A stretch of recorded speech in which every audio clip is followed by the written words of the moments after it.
you hear me now? Good evening. Let's go ahead and stand and let's worship the Lord together.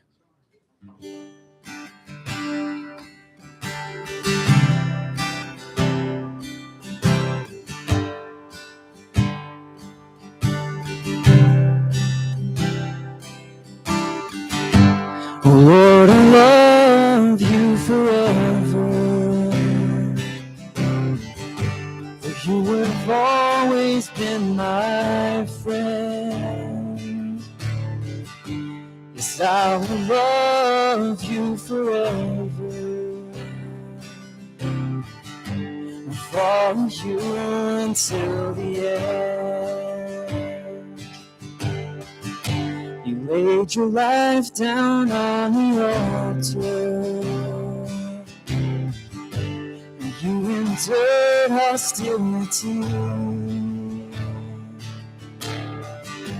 You drank the cup of the Father, and I was still your enemy. When I was far away, you called me. When I was broken in my sin, you brought your spirit upon me and put a new heart within. And pour out your spirit. Pour out your spirit, pour out your spirit on me. And pour out your spirit, Lord, pour out your spirit. And pour out your spirit on me. Oh, may my life burn as an offering that is pleasing unto thee. I'll count it joy to share your suffering, that your life may flow from me. Yes, I will be forever grateful. You were always by my side. I will proclaim that you are faithful. You're returning for a bride. Pour out your spirit. Pour out your spirit. Pour out your spirit on me. Pour out your spirit, Lord, pour out your spirit. Pour out your spirit on me. Pour out your spirit, Lord, pour out your spirit. Pour out your spirit on me. Pour out your spirit, Lord, pour out your spirit. Pour out your spirit on me. Pour out your spirit on me.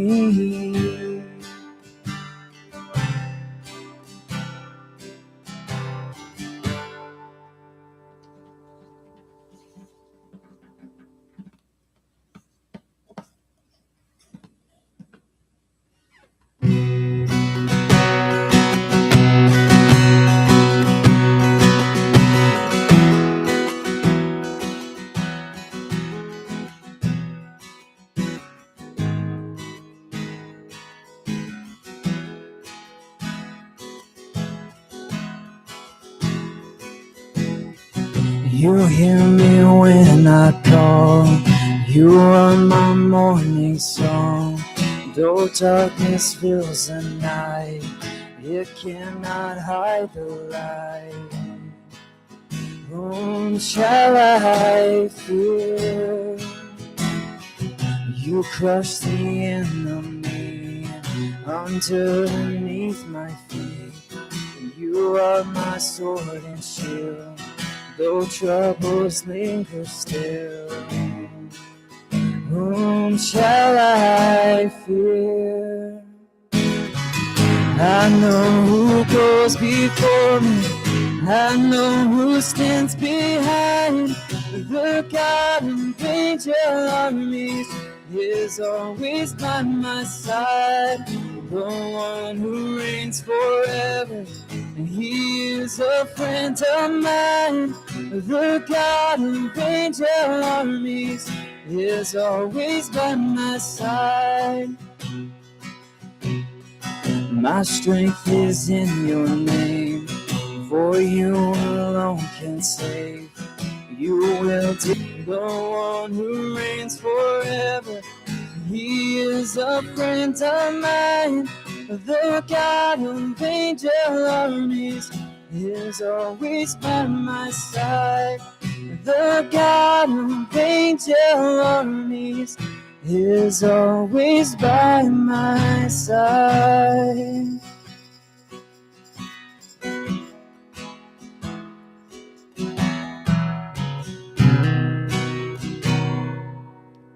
Well, Lord, I just pray for this evening, God. I pray that you would come here and be present.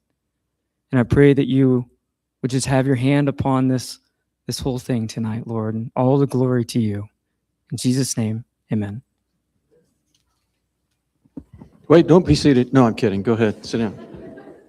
Good evening, everyone, and welcome. We are thankful that you've joined us tonight. It's my privilege to introduce our guest speaker, Ronny Simon. Ronny is a historian, an author, an excellent licensed tour guide, and a former lieutenant colonel in the Israeli Defense Forces Reserve.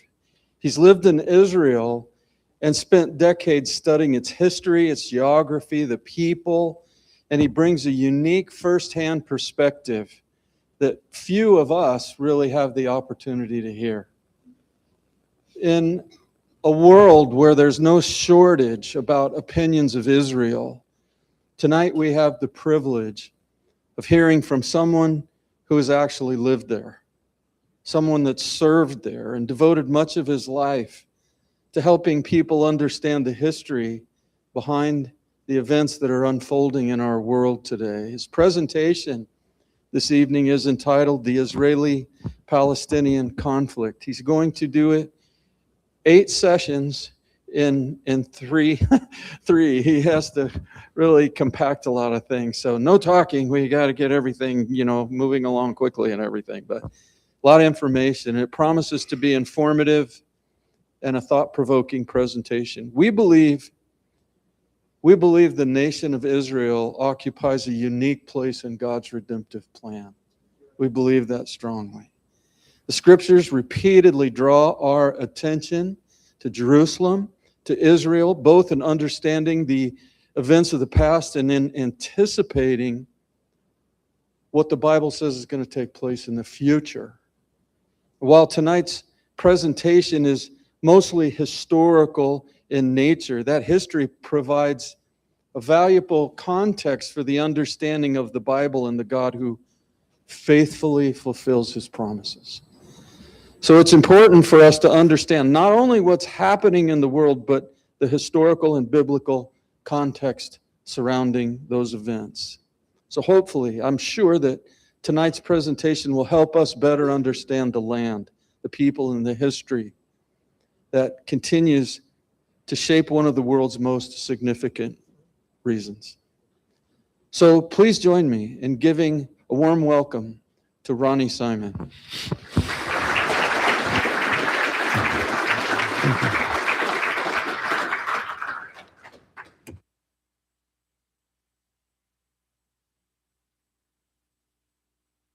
Is it working now? It is working now.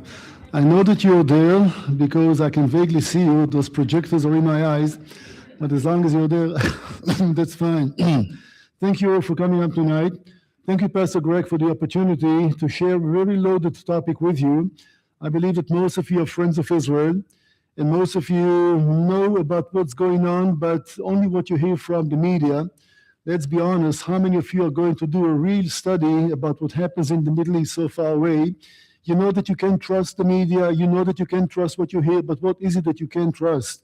My purpose tonight is to try to do some cleanup and try to focus on the key issues. It's not going to be easy to follow. There'll be lots of information coming on the screen, and you have a triple challenge tonight. Number one, to get used to my funny accent. It's English that you hear with a funny accent. Number two, try to follow the screens, and there will be a lot of material. Number three, try to synchronize what I'm saying with what's on the screen. I'm not a disciplined speaker. Let me give you this warning right away. I'll try to slow down. Although each time I promise to do that, I speed up and I can see that people are losing me. I'm sorry about that. There's lots to cover. In the breaks that we are going to take, please feel free to come and have a conversation and clarify things that may not be clear to you. And your best challenge tonight will be, don't trust a word that you hear from me. You go and check. I'm going to make some comments that will be outrageous to many of you. Go and verify. Go and confirm. I wish you would do that with everything that you read. Let's be honest, that's not the case. And therefore, people look at me, an Israeli, he cannot be objective. Of course, he will say that and that and that. My point is to try to focus on the facts. I'll bring you the facts up. And if there's a problem with any of those, you go and you check. And you can always email me and we can have a conversation via the internet about issues that may not be clear, etc. Do not trust a word that you hear from anybody. You owe it to yourselves. Intelligent human beings need to check stuff before they make opinions. And the world is full of opinions based on absolutely nothing. So much fake news out there. And now with AI, who knows what's right, what's wrong. Things are getting more complicated. So with that optimistic tone, let's start and speak about this loaded topic called the Israeli-Palestinian conflict. And it's important because I can summarize the whole thing in 3 sentences. We can go all home in about 10 minutes or so. Here's the story. 2 people fight for one land. One party is willing to make concessions and willing to negotiate, even to divide the land. The other party says, we're going to kill you. All right? I know it's a very bold message right in your face, but read the messages delivered by Hamas, by the Palestinians, even by Iran. How do you talk to people that that will be the starting point? We are going to kill you. And I know it sounds unbelievable. Don't believe me. It's very easy. Google Hamas Charter, November 1988. It will tell you exactly what the other side believes in. So now when we understand the problem, you can also understand that it's very hard to negotiate with people who are not willing to negotiate. And there's a reason for that. The reason will be unfolding in just a minute. Few things that we all need to know about the conflict that everybody ignores. The problem is that we simply refuse to discuss religion. Once you come to religion, it's a dead end. When you speak about politics, we can reason. We'll find a solution.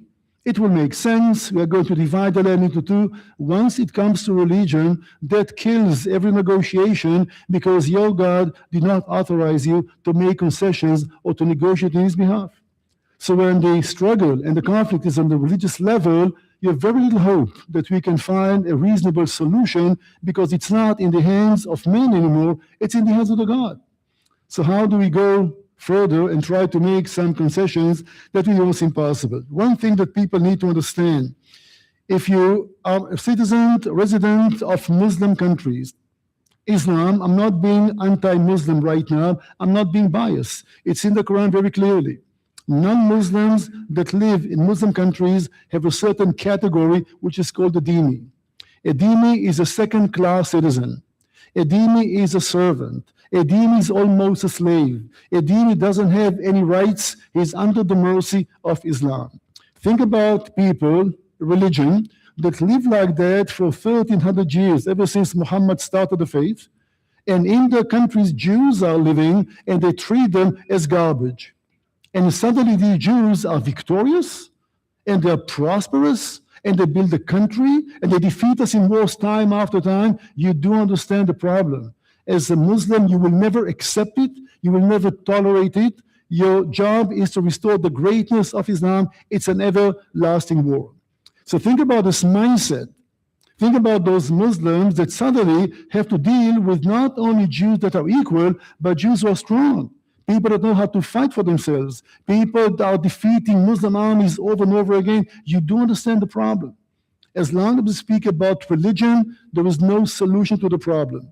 So once you try to bring up the Muslim mindset, there is something the Western world does not understand. We treated the Jews as garbage for all of our existence, and suddenly the Jews are strong and wealthy and mighty. We speak about envy. Islam will never agree to that. So you don't understand that if that's the case, where do you begin? As long as you speak about politics, it looks like the solution. Once you bring religion to the table, it's a dead end. And that's where we were from the very beginning. But very conveniently, people swept it under the carpet because you don't talk about religion, because religion leads to that end. And that's what we see. By the way, Iran is no difference. Iran is not fighting in behalf of the Farsi nation. Iran is fighting in behalf of Islam. They will never surrender because Allah will not give them the right to surrender. Do you understand my point? Something that the Western world has a hard time to understand. So once we understand that motivation, it gives you some clarity about the real issues that we are dealing with. It's not politics, it's basically religion. And I think that I was able to convince you that that will be a problem that we have to deal with. Let's look at the Quran for just a minute. What does the Quran say about the land of Israel? Not the Bible, the Quran. Please read clearly and tell me what does it say. It speaks about God, Allah in this case, giving the Jews the land back.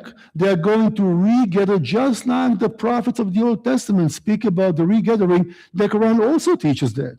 When you bring it to them and tell them, listen, your Quran is teaching that the Jews own the land, they always ignore the chapter.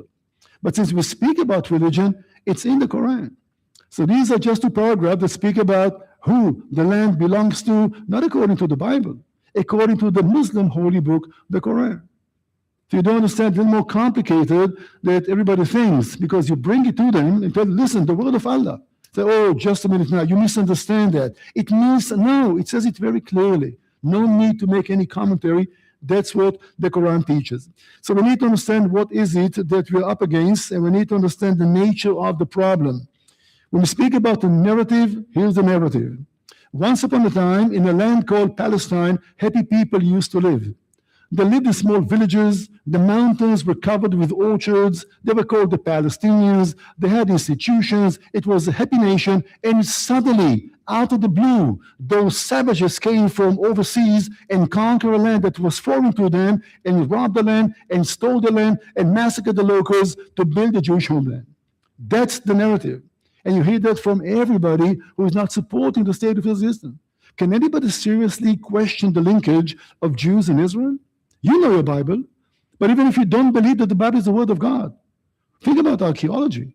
Every place you stick a shovel in Israel, the earth opens its mouth, and you find in it the ruins of Jewish towns, mosaic floors of synagogues with Hebrew verses from the Bible. You find the Dead Sea Scroll. That's beyond controversy, that the Jewish people do belong to the state of Israel, even if you don't believe that the Bible is the Word of God. But that's a narrative.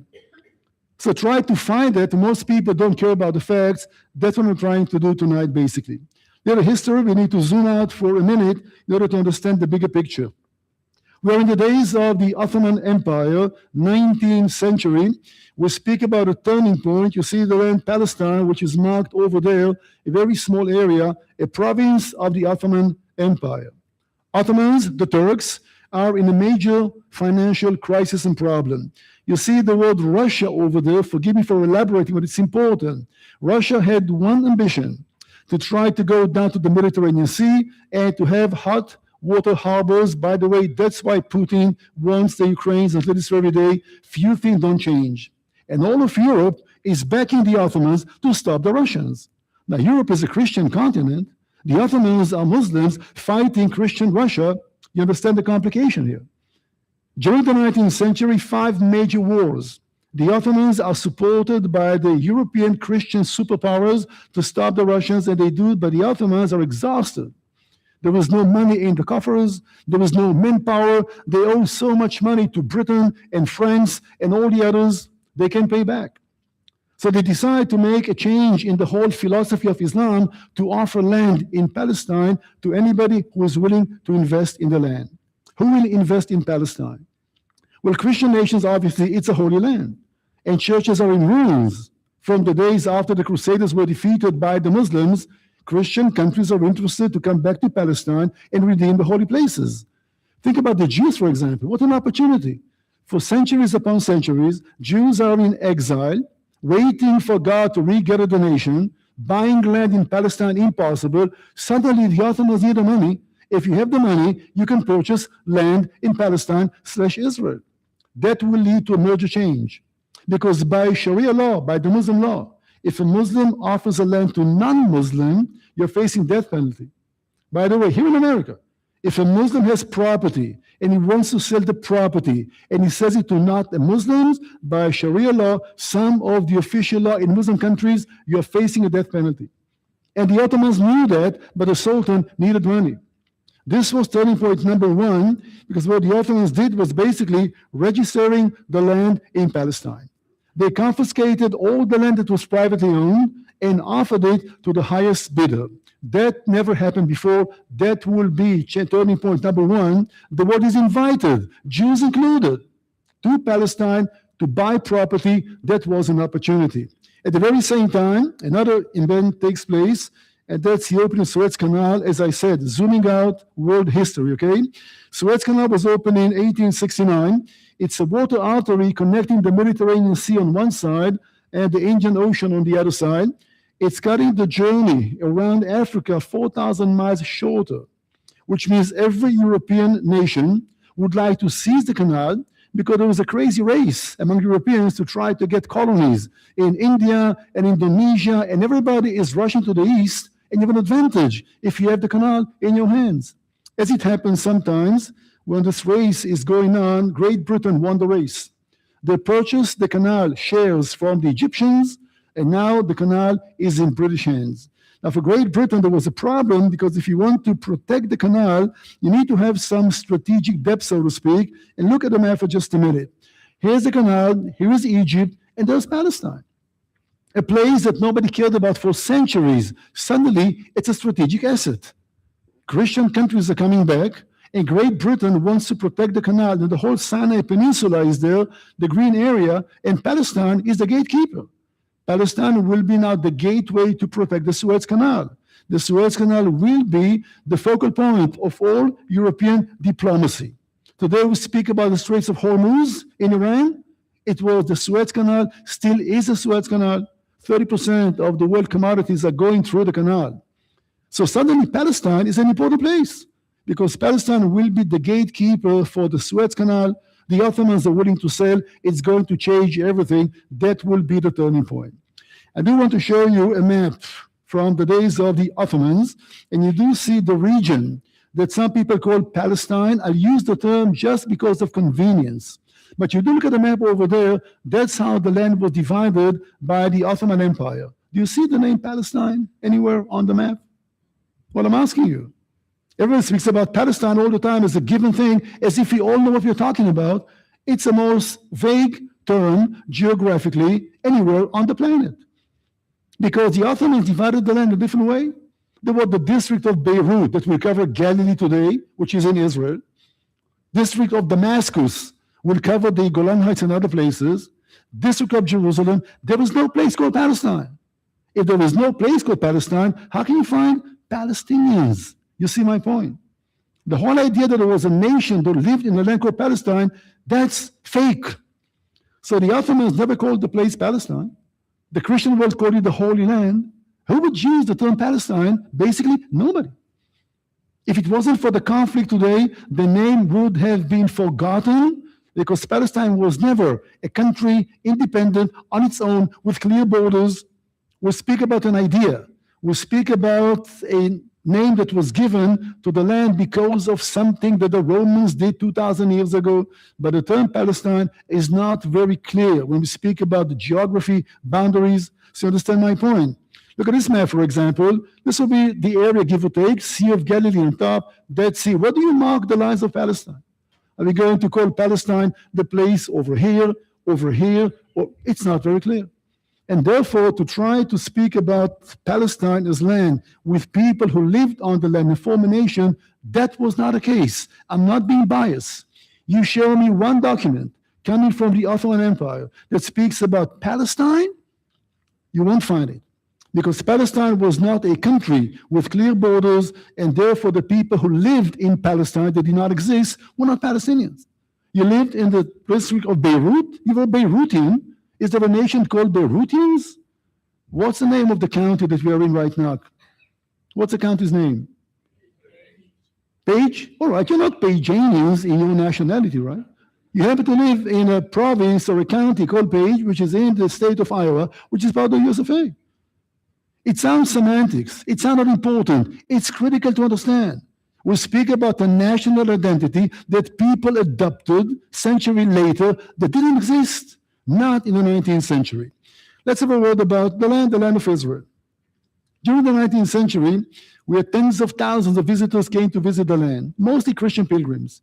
3,000 of them wrote books about the visit, journals describing the land. If you like Mark Twain, try to find the book he authored in 1867 after visiting the land called Innocents Abroad. You can find it on Amazon.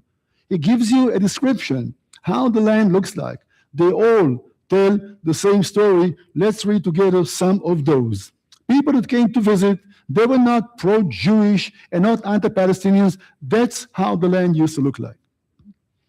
We'll assume that they will tell you about a thriving nation, about the beautiful verdant mountains. No, they speak about swamps, they speak about marshes, they speak about walking days without seeing a living soul. So where was these happy people called Palestinians in the 19th century? It's not my words. These are the words of visitors that came to the country. And just a selection, I'm cherry picking. There are thousands of such stories. So the land was not heavily inhabited. The land was covered by swamps and marshes, small villages, sometimes days' walk away from one another. That's what Palestine used to look like in the 19th century.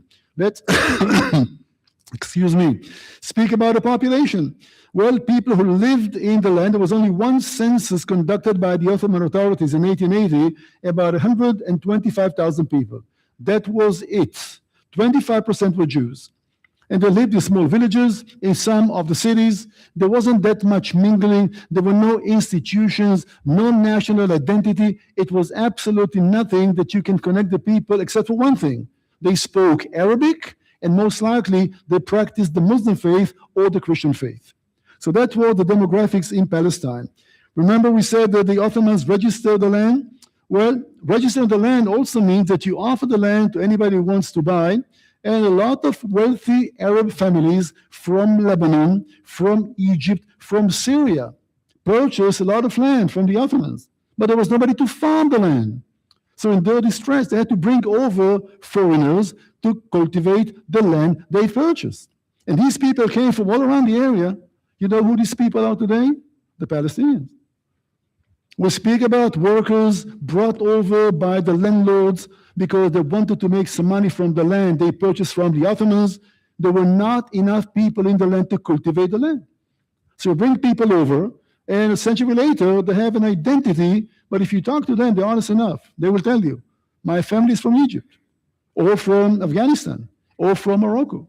But this is what will make later on the people called the Palestinian today. If you ask them back then, are you a Palestinian? They never heard the term. It wasn't even born yet. That's about the population of Palestine. Here are the figures, give or take. Jews are coming now because the Ottomans are willing to sell the land and they purchase land and they bring life to the country, and they are progressive coming from Europe, and they bring technology with them, and they create opportunities that were taken by illegal workers infiltrating from all around the Middle East because the rumor spreaded there are jobs in Palestine, and the Jews are paying 10 times more than the Arab landlords. Population begins to change, demographics begin to change as well.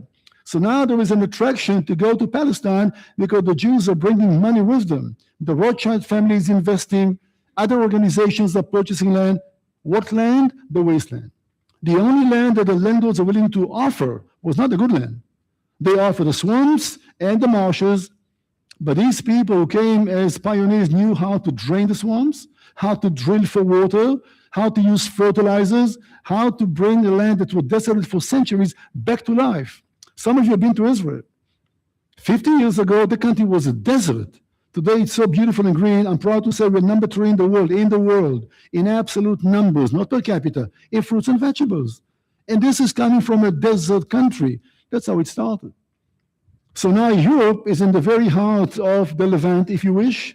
There are lots of opportunities, and people come seeking for jobs from Morocco, Afghanistan, India. We speak about a total change in demographics. Jerusalem, for example, the population was also growing, and Jerusalem has a Jewish majority from the middle of the 19th century.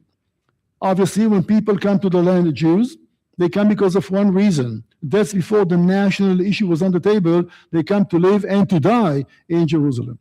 So we see that the 19th century is going to lead to many changes in the area. So the first pioneers that came, the Jewish ones, did not come as a colonial power. You know, to speak about the Jews are colonialists. Colonialism is when you have a mighty superpower that sent its army to a foreign land to conquer the land, to exploit the resources, to enrich the mother country. Who sent the Jews? What mighty empire? We speak about people that fled from massacres, people who fled from persecution in Yemen and Russia, people that ran for their lives to live on a land that was purchased for them by Jewish brothers all around the world. These were the first pioneers that later on will create a nation, basically.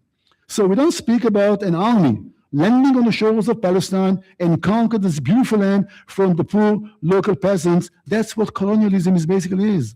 That was not the case when you speak about the Jews arriving to Palestine, coming basically back home to the land that we were expelled from by the Romans many, many centuries ago.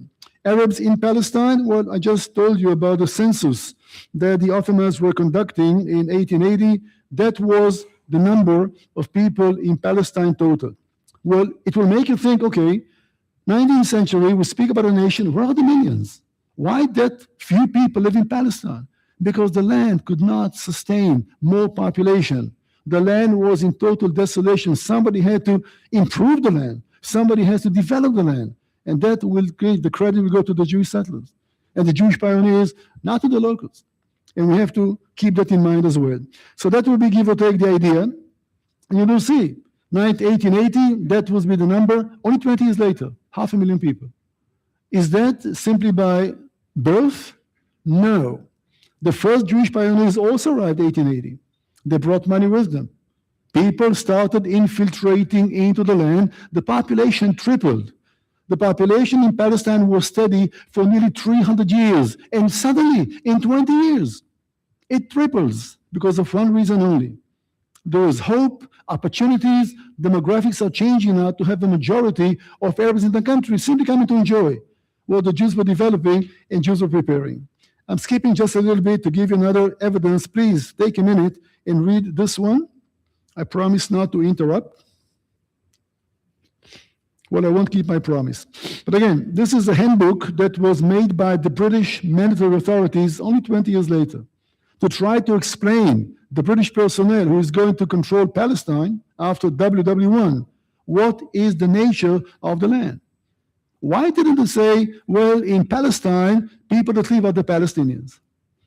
They say they're not even Arabs. They speak Arabic. Those that came from Gaza are basically Egyptians. And all the other are a mix of races. Where is the nation called the Palestinians that the world speaks about? That's 1920. Even the British did not find it right to even mention such people once again, because such people do not exist, not yet. So this is an official document that was made by the British government. The usual Arab argument will be that as long as Arabs and Jews lived together side by side, they lived in perfect harmony, everything was fine. Only when the Zionists came to the land, we'll speak about them in a minute, only then the trouble started. Only then the trouble began. But let me show you what a great coexistence Jews and Arabs had in Palestine before the Zionist movement. I'm going to show you some. Again, just a short selection of what would be that relationship.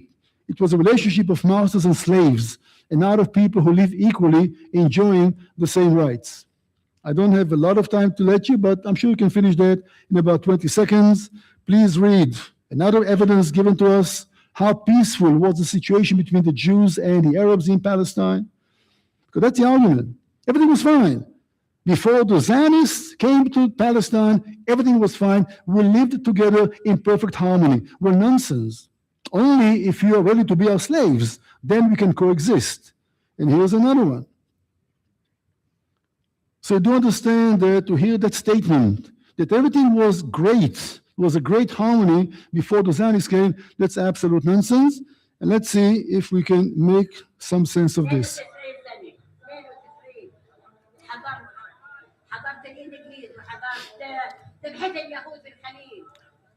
Can you read the English over there, the captions? This lady is proud about her grandfather massacring the Jews in Hebron in 1936. All right, she's 92 years old, and the reporter is asking, what about the Jews in Hebron? And she said, my father slaughtered them, massacred them as they deserve to be treated. That's how well Jews and Arabs live together in Palestine. I'm sorry for the small font over there, but that's the best we can do. And then, since we do speak about different times, the Jewish people understand there was an opportunity. It started by initiative of a few random people. Land was purchased, people came to live on the land. They had to learn how to be farmers because Jews were not permitted to own land anywhere on the planet. That's why we all became bankers and lawyers and doctors. Farming was simply prohibited for the Jews around the world. And now you want to go back and restore the national way of life. You want to live like our ancestors. You want to live from the land, not just to live on the land. People had to learn how to be farmers once again. So land is purchased and people are going back, but it's not a national movement until a visionary comes to the scene. His name was Theodor Herzl, and Herzl was in the opinion that the time is right. The Jews will never be accepted by the Christians in Europe. It's an opportunity now to go back home to Palestine. The Ottomans are willing to sell. The time is right. We are ready. And the back was always in the back of our minds. We are doing God's will. God spoke about the regathering. He knows the timing. The time had come. Herzl was a journalist who worked for a newspaper in Vienna, and he was sent by his newspaper to Paris, France, to cover the trial of a Jewish French army officer, Alfred Dreyfus. The year was 1894.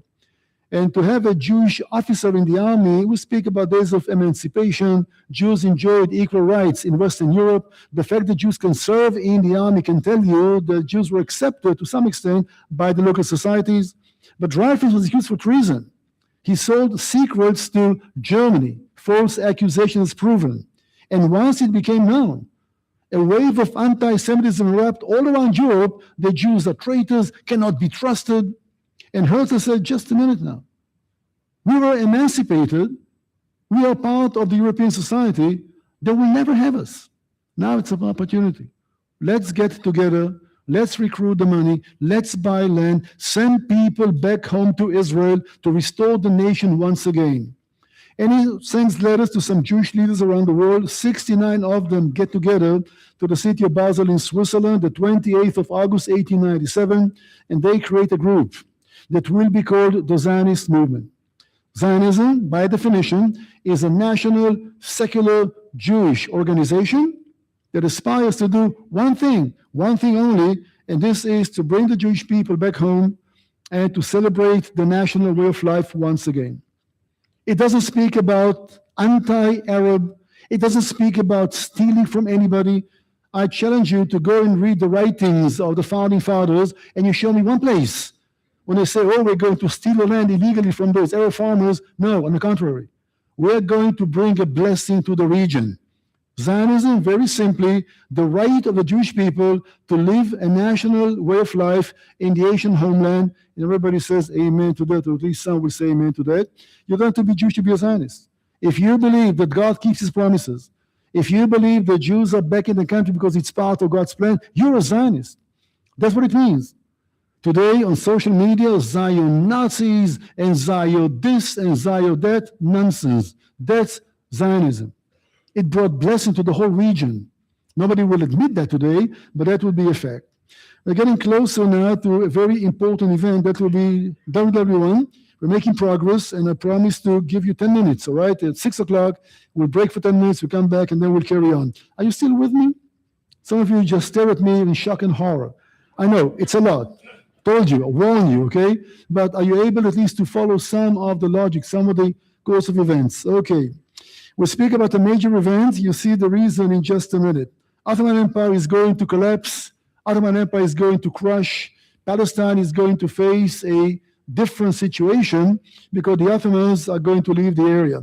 As the war was going on, Great Britain, that still was interested in keeping the Suez Canal, and you see how close are the Ottomans to the canal, is making an effort to try to invade into Palestine and to try to conquer the area.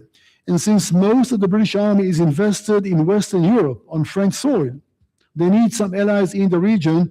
They make an approach to speak to the local Arab leaders in the region, try to recruit them to fight with the British against the Ottomans. Exchange of letters between the British governor of Egypt, Henry McMahon, and the Sharif of Mecca. Sharif is a title given to an Arab ruler who under his custody are Mecca and Medina, the two holy places to Islam. His name was Hussein, and the British approach him and make him an offer. If you're going to help us in the war against the Ottomans, whatever your army is going to conquer will be yours as an independent Arab kingdom after the war is over. Very tempting. I think that you all agree. And the Sharif of Mecca says, you know what, I'm willing to work with that. The question is how much land I'm going to get. Well, and he says, you know, that's what I want. Which means that the whole Middle East as we know it today, countries like Syria and Iraq and Saudi Arabia and Kuwait, that was the demand. These are Arab lands. And since Great Britain says you are the leader of the Arabs, that will be your future kingdom. At the very same time, another two gentlemen are negotiating about another deal, Britain and France. It's almost obvious that the Ottomans are going to lose. And they start departing and sharing the area even before the war is over. Two superpowers, each one has an interest in the region, and they decide to make a deal. And here is the map that they're going to implement after the war will be over. There will be a French territory, Zone A, after the war is over. There will be a British territory. By the way, do you see names like Palestine, Syria, Lebanon, Jordan, Kuwait, Iraq? You don't. For one reason, these countries were not even born yet. As long as the Ottoman Empire occupied the area, these nations did not exist. Not even a century ago, there was an Iraq, what Iraq was.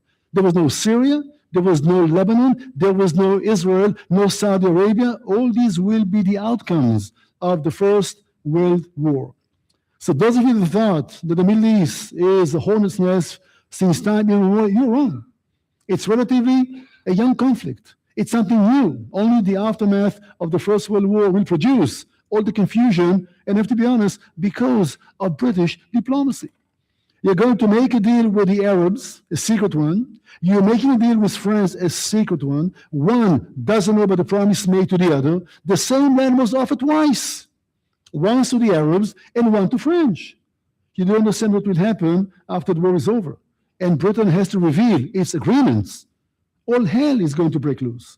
The Middle East today is the outcome of British politicians, French politicians.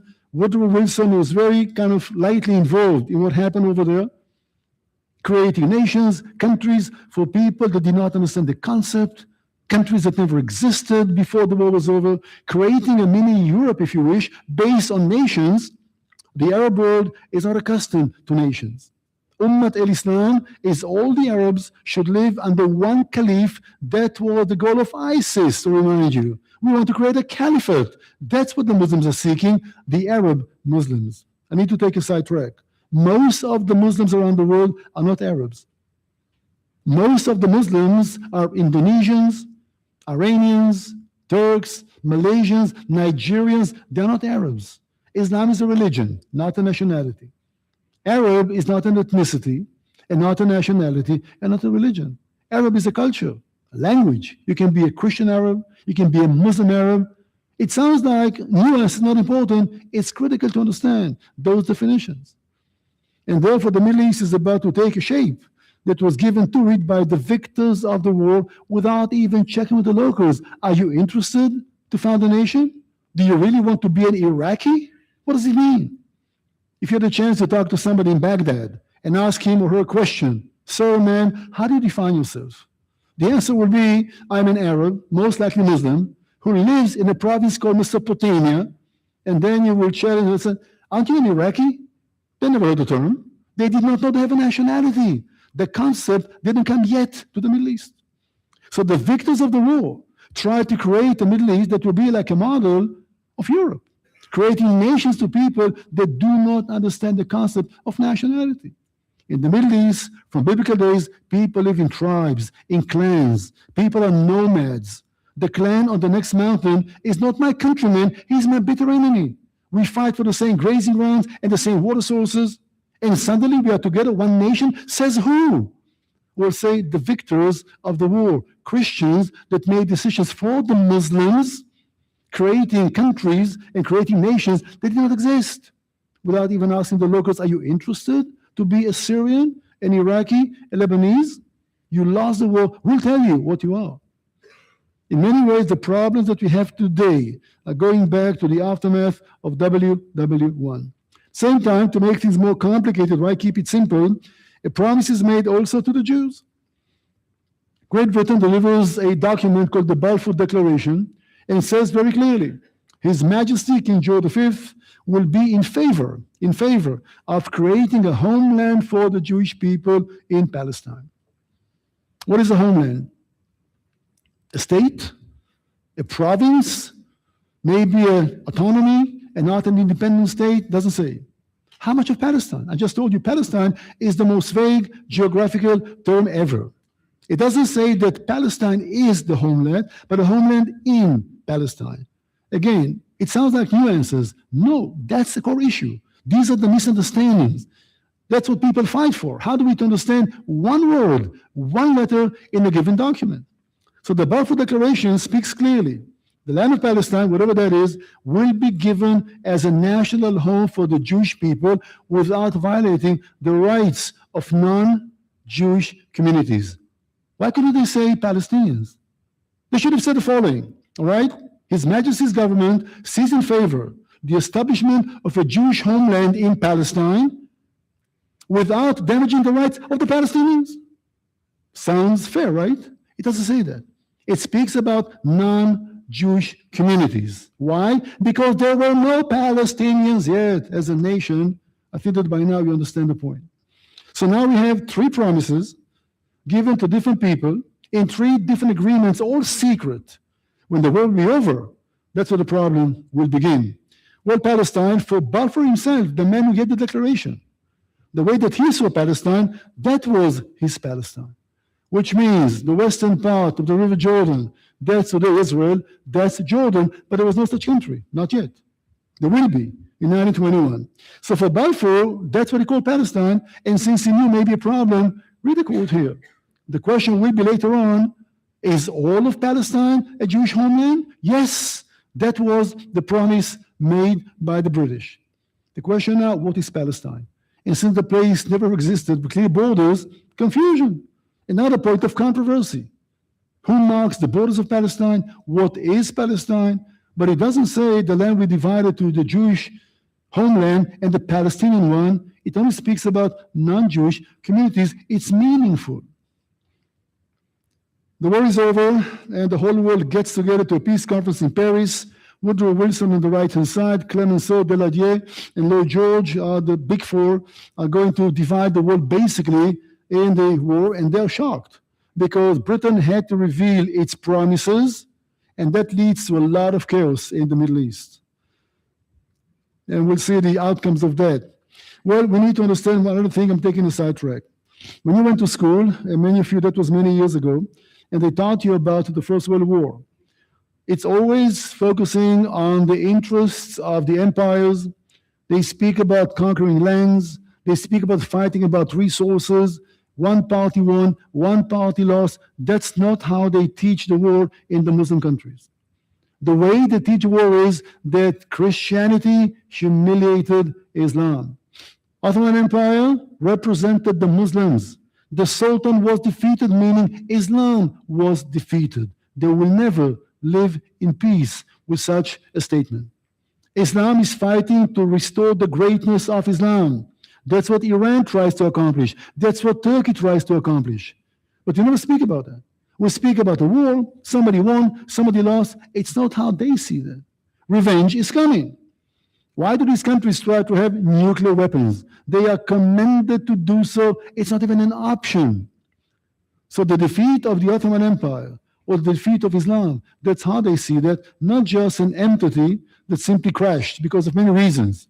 They focus on the religious story. We need to understand because it's important. So a lot of controversy, a lot of problems.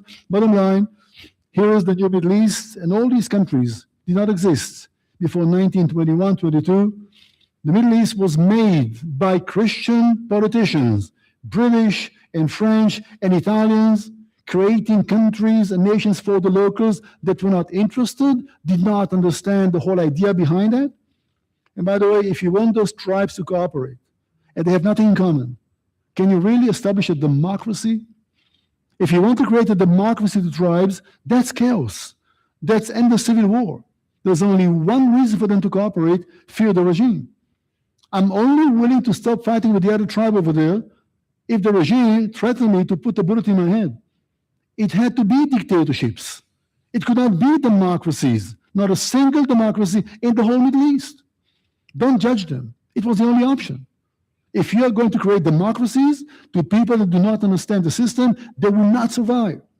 So it had to be one strong ruler, usually a military man, that threatens all the others. Unless you are cooperating, I'm going to kill you. I know it sounds unbelievable. That's the message. One democracy in the Middle East. Anybody wants to guess? Israel. You don't have a single, there was one in Lebanon. Lebanon was a Christian nation for a long time. Now it's Muslim majority. That was the end of democracy. So now we speak about a new area, new people, new nations that did not exist before the war of the First World War. Part of the plan was that the League of Nations that was formed right after the war, and President Wilson was all behind the whole idea, is that the land will be given to the British Empire as a mandate. And this mandate had one condition: help the Jews build a homeland. I'll show you Article 6 in the Charter of the League of Nations. So the Balfour Declaration was embraced by the League of Nations. That was the world, like United Nations. Everybody was in one opinion. Palestine/Israel is the homeland for the Jewish people. Not even one said, hey, what about these people called the Palestinians? Because they were not there yet. So when the war was over, that was the world's understanding, that Palestine will be the homeland of the Jewish people. The problem is that Great Britain were not in good faith. Read some of the observations about the British approach vis-a-vis the Jewish homeland. Keep in mind, when the war was going on, the Arabs supported the British Empire. Lawrence of Arabia, you heard the name maybe, a great movie, by the way. So the Arabs and the British were allies. And now you go to implement the Balfour Declaration, and you're going to favor the Jews over the Arabs in Palestine. You may not have the loyalty of the Arabs if you need them in another conflict, and the Second World War is coming. So Britain gave a promise, but it also started shifting the whole promise, and that was just an obvious proclamation. That was the approach of British diplomats vis-a-vis the Jews, the Jewish people, and the future Jewish homeland. Keep in mind, Britain made a promise accepted by the whole World League of Nations. Please read Article 6. That's part of the Charter of the League of Nations, and it says very clearly, what's the purpose? All right? Can I make that any clearer? That's the whole idea. Britain is getting a mandate with one condition. You're going to help the Jews to build a homeland. Well, unfortunately, Great Britain had different ideas, and that never materialized. The British policy is going to change dramatically. They want to appease the Arabs because they had them as allies in the First War. They want to prepare for another big conflict, which will come in only 20 years. We've got the Second World War. Britain changes its policy, and suddenly we speak about the Zionist movement representing the Jews in Palestine, who will represent the Arabs. And keep in mind all the time, Jews are coming to Palestine. They bring money with them. Arabs infiltrating from all over the area to enjoy the Jewish prosperity. Demographics are changing constantly, and the land will have a great majority of Arabs because Great Britain favor the Arabs. And of course, if you invite them into Palestine to work for the mandatory authorities, you don't pay them the same amount of money as you pay the Jews. Britain had an interest to build the army bases, not to employ Jews in Palestine because they demand too much money. So they brought in to work on the British infrastructure Arabs from the whole region. These are the Palestinians of today. Their grandparents came from Egypt and from Saudi Arabia and Afghanistan, just like the broader farmers from around the area that will make basically the nation. Few things happen. Give me 6 more minutes, and then you have a few minutes off, just to show you the course of events. So the League of Nations decided to create this Palestine. Meanwhile, the San Remo conference is basically determines that the League of Nations is the one to execute the plan. They have another agreement to seal the deal, so to speak. All this hustle and bustle happens when in Palestine, the British authorities are taking over. They bring workers to build the British army bases, all Arabs from the area, and let them stay without giving them any documents. They did not carry documents. I'm a resident of Palestine. Because the idea was you come for a season and you go back home. But if life is good and you make money, bring your family over. Nobody is monitoring the land borders. So once again, demographics are changing. And that became to be the British policy. Now you want to appease the Arabs and you create for them an organization that will be similar in nature to the Zionist movement. But the organization the British are basically creating is not called the Palestinian National Movement. It's called the Supreme Muslim Council.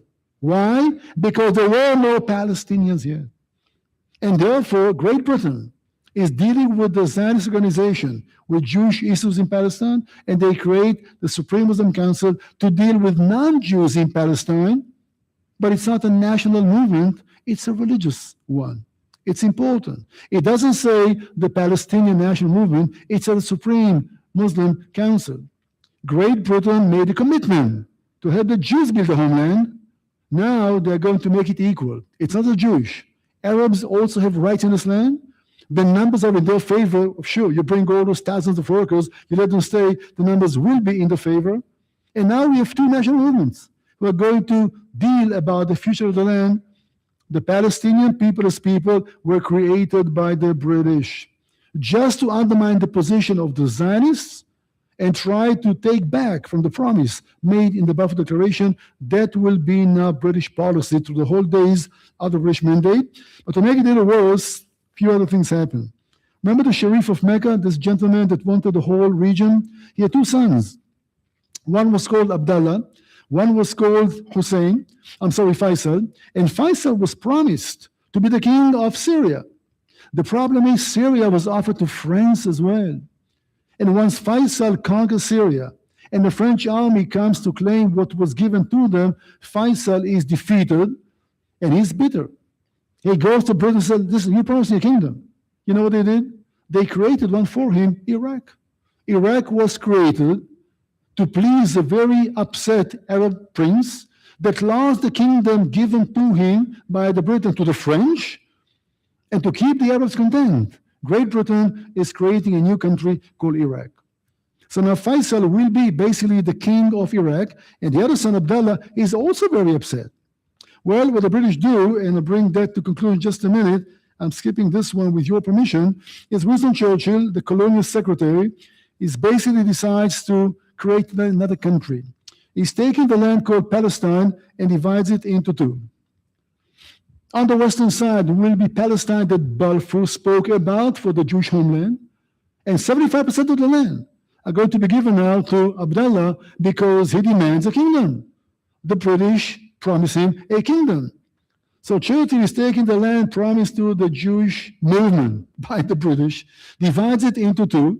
On the eastern side, a new country is born, the Hashemite Kingdom of Transjordan. On the left-hand side, someplace over there, the national home for the Jews.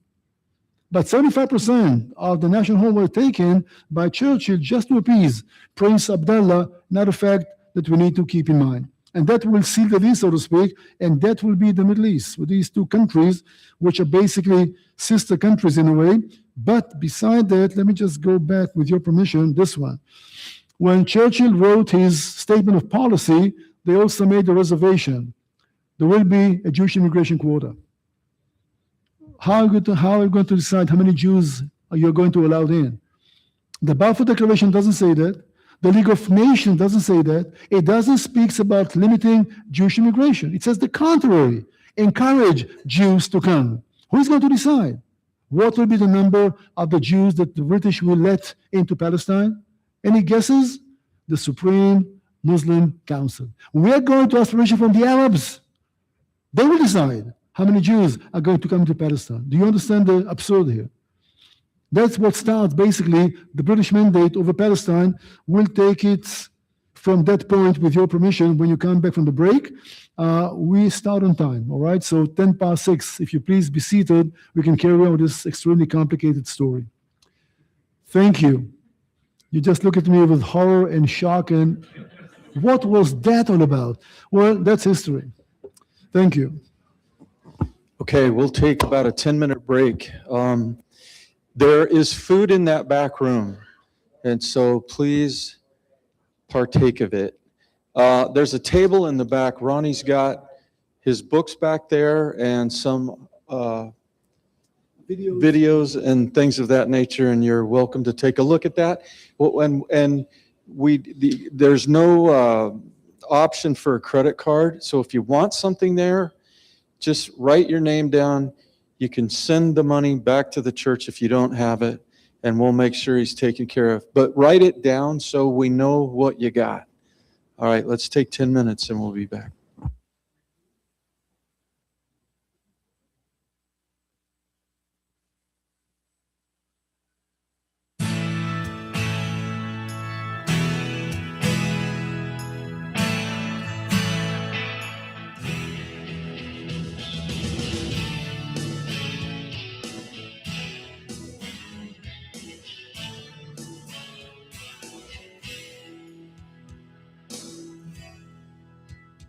There is a light shining in the darkness tonight, burning with the power to fight for the lonely heart. There is a prayer lifted in the highest name. Oh, listen to the voices proclaim.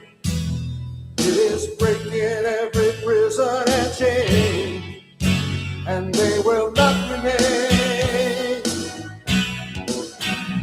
Let the hearts of the children turn to their fathers. The hearts of their fathers turn to them. Bring the broken and lonely, the lost and forgotten. Save the ones who scattered in the wind.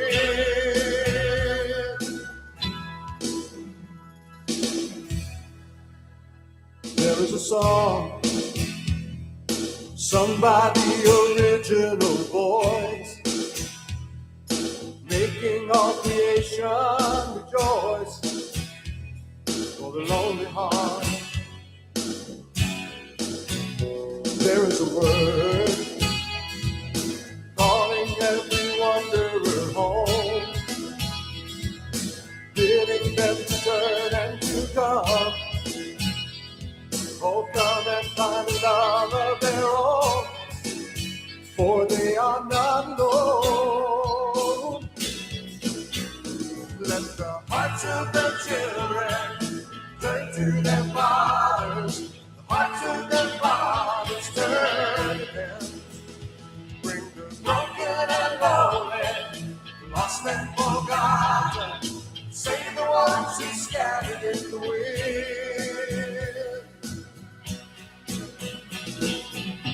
There is a cry of pain, it's rising from the lonely heart. But if you listen well, you'll hear the song of healing start.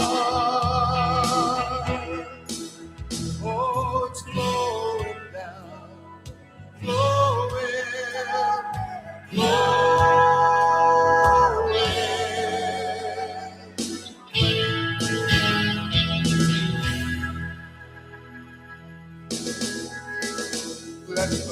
hearts of the children turn to their fathers. The hearts of the fathers turn to them. Bring the broken and lonely, lost and forgotten. Save the ones who scattered in the wind. Let the hearts of the children turn to their fathers. The hearts of their fathers turn to them. Bring the broken and lonely, the lost and forgotten. Save the ones who scattered. Oh, save the ones who scattered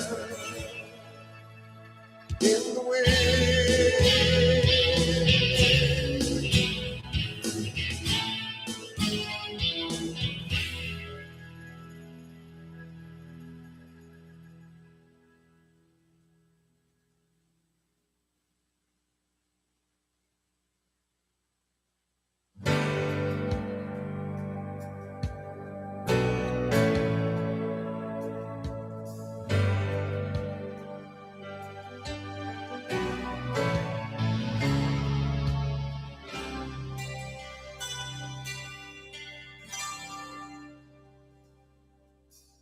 People were waiting in the quiet of the room, cautiously pondering the promise, wondering whispers of what it all means. How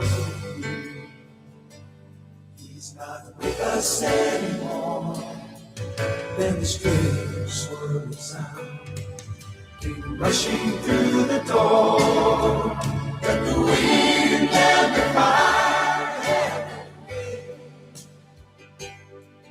may the cold and the darkness not withstand again.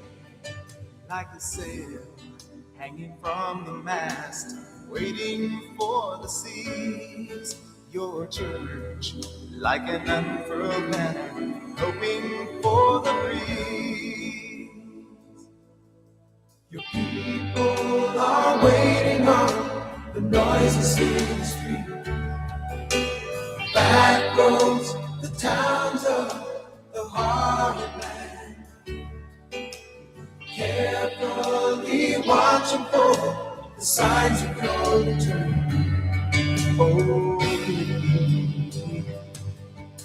the times we waited for, with the power of the Spirit, falling as before. Let the wind and the fire and the cold and the darkness not withstand again. Like a sail hanging from the mast, waiting for the seas. Your church, like an unfurled banner, hoping for the breeze.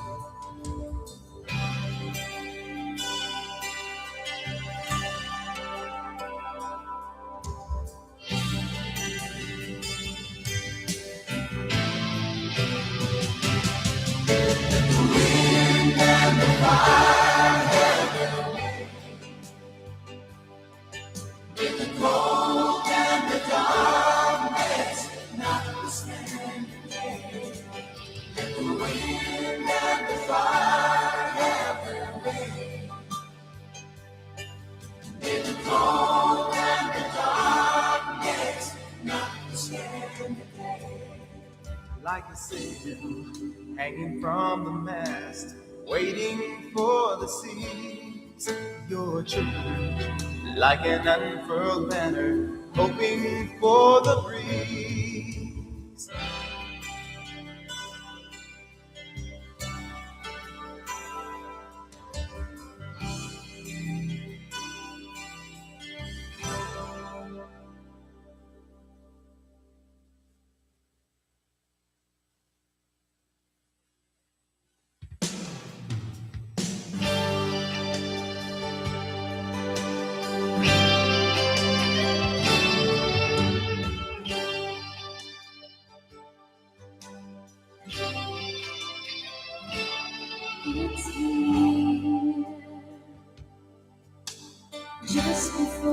the dawn I find grace sufficient for the time. In the early hours of morning, sometimes your spirit comes without a warning.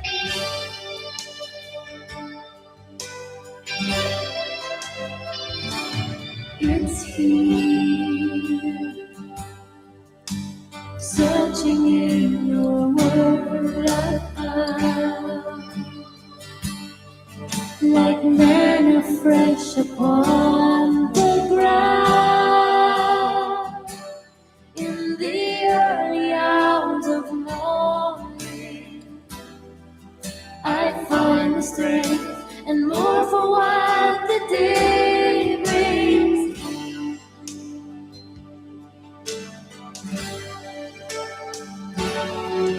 I know it's here before the sun appears. Precious moments no one can steal away. And in that time, the searching heart will find your grace sufficient for the day.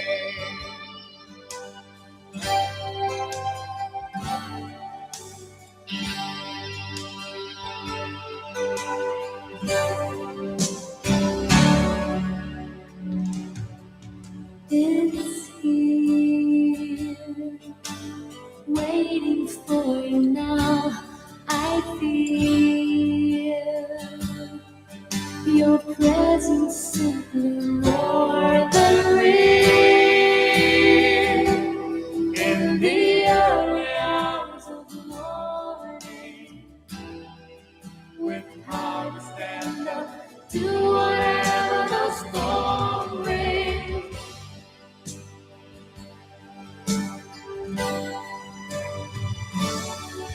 I know it's here before the sun appears. Precious moments no one can steal away. And in that time, the searching heart will find your grace sufficient for the day.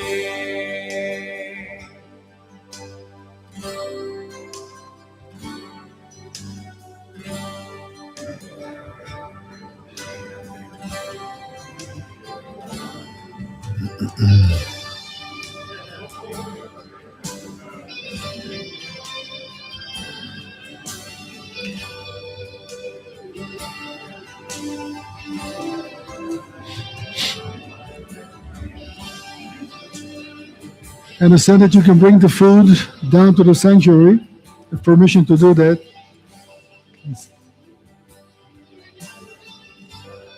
Okay, I guess we'll wait.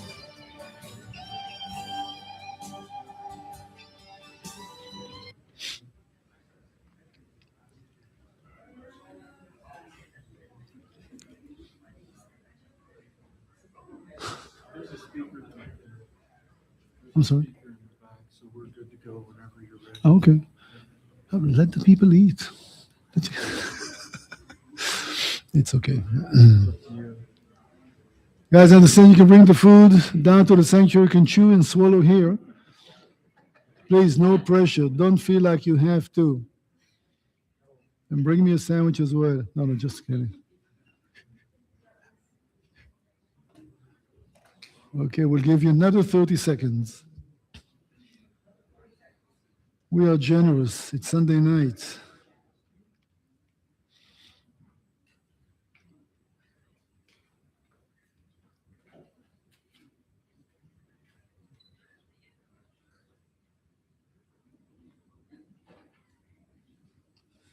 Did we have these strong lights in the first session as well? Right in my eyes, I just can't remember. It was, okay. I'm an old man, can't remember much.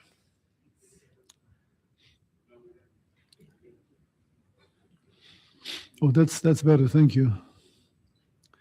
Okay, folks, as you are making your way back to the sanctuary, let's just carry on with our story. And we stopped with the British mandate over Palestine. I showed you the handbook they've written that the people who live in the area are not Arabs, but only speaking Arabic.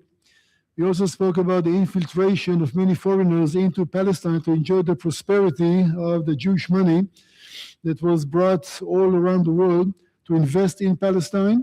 And now Great Britain is going to take control over the area, and they will have a mandate. They did not know that, but only for 20 years. And still, they had to negotiate a lot of stuff with the French, because the agreement said that Syria will be a French mandate and Lebanon. Palestine, Iraq, Transjordan, Saudi Arabia, Kuwait will be a British mandate, but the borders of Palestine were not yet clear. It took about 2-3 years to mark the borders, to make an agreement. And finally, in 1923, the borders were marked, and we can speak for the first time ever about a Palestine with clear borders. Until 1923, as I mentioned many times, Palestine, a very vague geographical term, now it's very clear. For the first time ever, the borders are marked. There is a Palestine. Hallelujah. By the way, everybody who lived in Palestine will be Palestinian. You could be Jewish, you could be Arab, you could be a Buddhist, it doesn't really matter. Palestine was a creation made by the British mandatory authorities. Before 1923, there was no such a place under one control with clear borders. That was another outcome of the First World War. As I just said, only from 1923 we can speak about Palestine as a country, not about Palestinians as people. If you live in Palestine, you're a Palestinian basically, regardless of what is your religion. There's no nationality yet. That's important to clarify as well. Meanwhile, we speak about the British, and we need to understand their dynamic. The idea was that we are going to favor the Arabs over the Jews. The Arabs have a majority. Each time something happens and they're unhappy, they react, by the way, with pogroms, which means massacring Jews in Palestine. Britain did not have enough police forces to patrol the area, to police the area. Their favor is shifting very clearly to be pro-Arab, including not monitoring the land borders. People constantly infiltrate into the land. Please read the report of the Syrian governor of the Golan Heights, giving a report about one summer, just one summer, what happened with those people that infiltrated into Palestine without the British even care. You don't understand that 36,000 people, 30, 40 years later, will be 100,000 people. And these are called today Palestinians. They came from Syria. They came from Afghanistan. They came from the Caucasus Mountains. They came from all around the region, infiltrating the area to be called Palestinians today. These are the indigenous people of the land. Yes, I'm being sarcastic. So just one report of one summer. Think about 5 summers like that. We speak about hundreds of thousands of people that came to work in Palestine. So the Jews are investing money, but the prosperity is enjoyed by the Arabs who infiltrate inside, encouraged by the British. The British are very clearly favoring the Arab side. The Arabs have a lot to lose. Britain has a lot to lose. There are some talks about Hitler in Germany. The Nazi party takes over.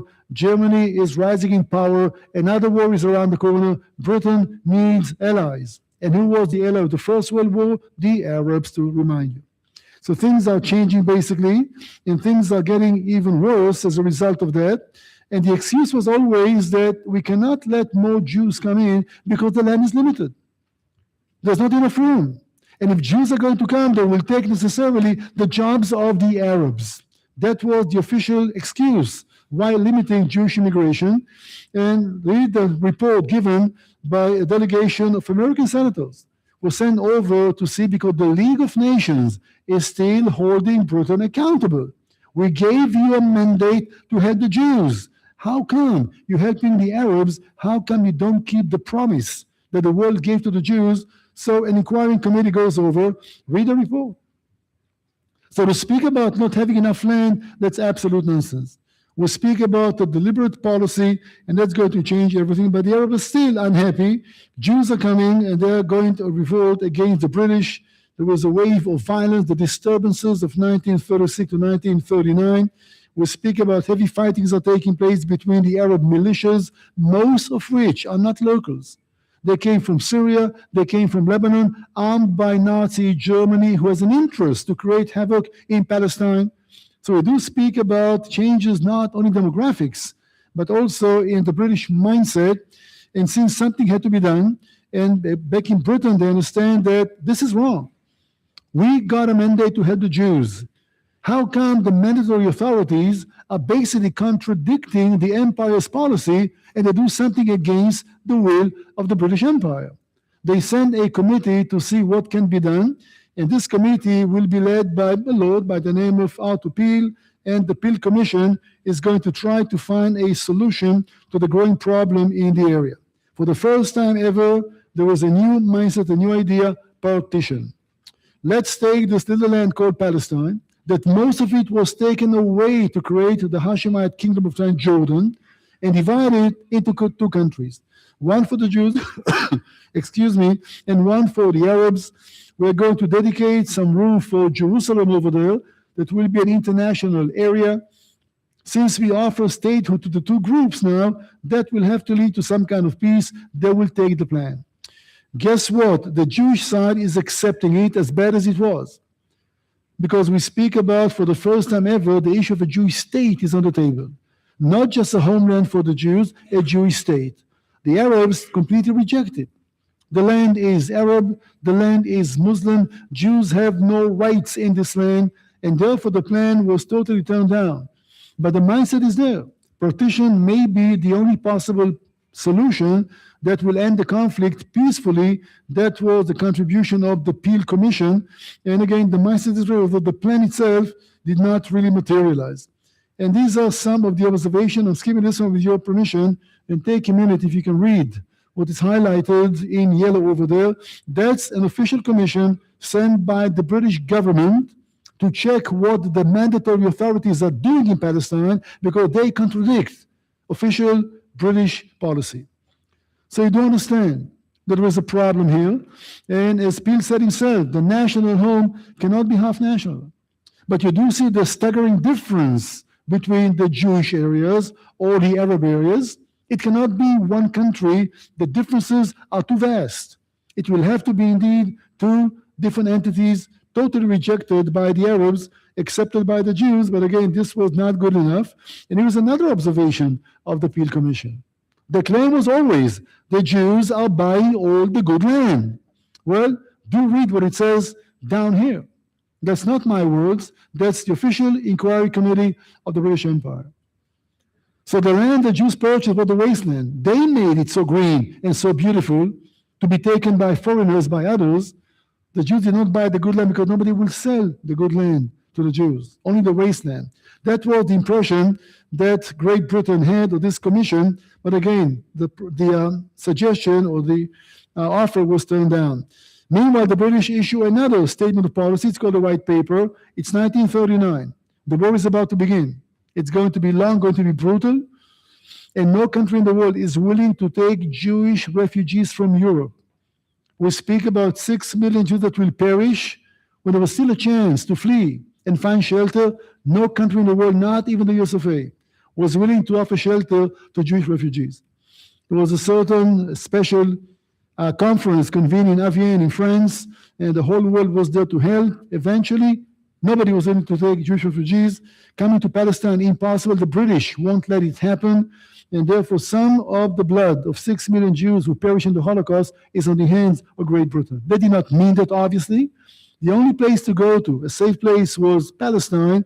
The road was blocked by the British, because the document said very clearly, only with the consent of the local Arabs will open the gates of Palestine. Give me one reason why the Arabs will give such consent. And you hear some bitterness in my voice for a good reason, because most of our families, my generation, our parents and all the others simply were killed in Europe during the Second World War. Meanwhile, in Palestine, not much happened. One thing that did happen was that Great Britain was hoping to recruit the Arabs on their side. That was in vain. The Arabs refused to join the British. They supported Nazi Germany officially. Meanwhile, 40,000 Jews who lived in Palestine volunteered to the British Army. It was a good thing. because they will have the experience. They're going to be the backbone of the Israeli Defense Forces when the state will be born. But 40,000 people are out of the workforce. Who will take the place? More Jewish immigrants? Of course not. Arabs. And therefore, coming back after the war, many people lost the job. The jobs were taken. The British had a certain policy, and it was working. Remember the man that was the head of the Supreme Muslim Council? He will be the leader of the local Arab, let's call them Palestinians. Read the statement. Fled from Palestine. He was wanted by the British.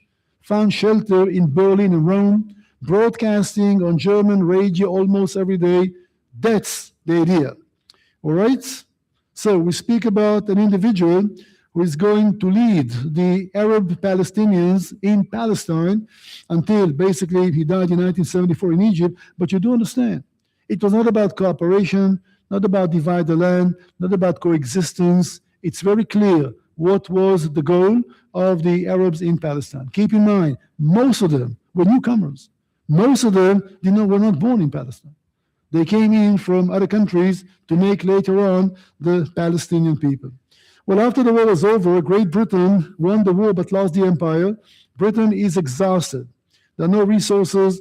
They need to dedicate a lot of money just to keep the 100,000 soldiers in Palestine.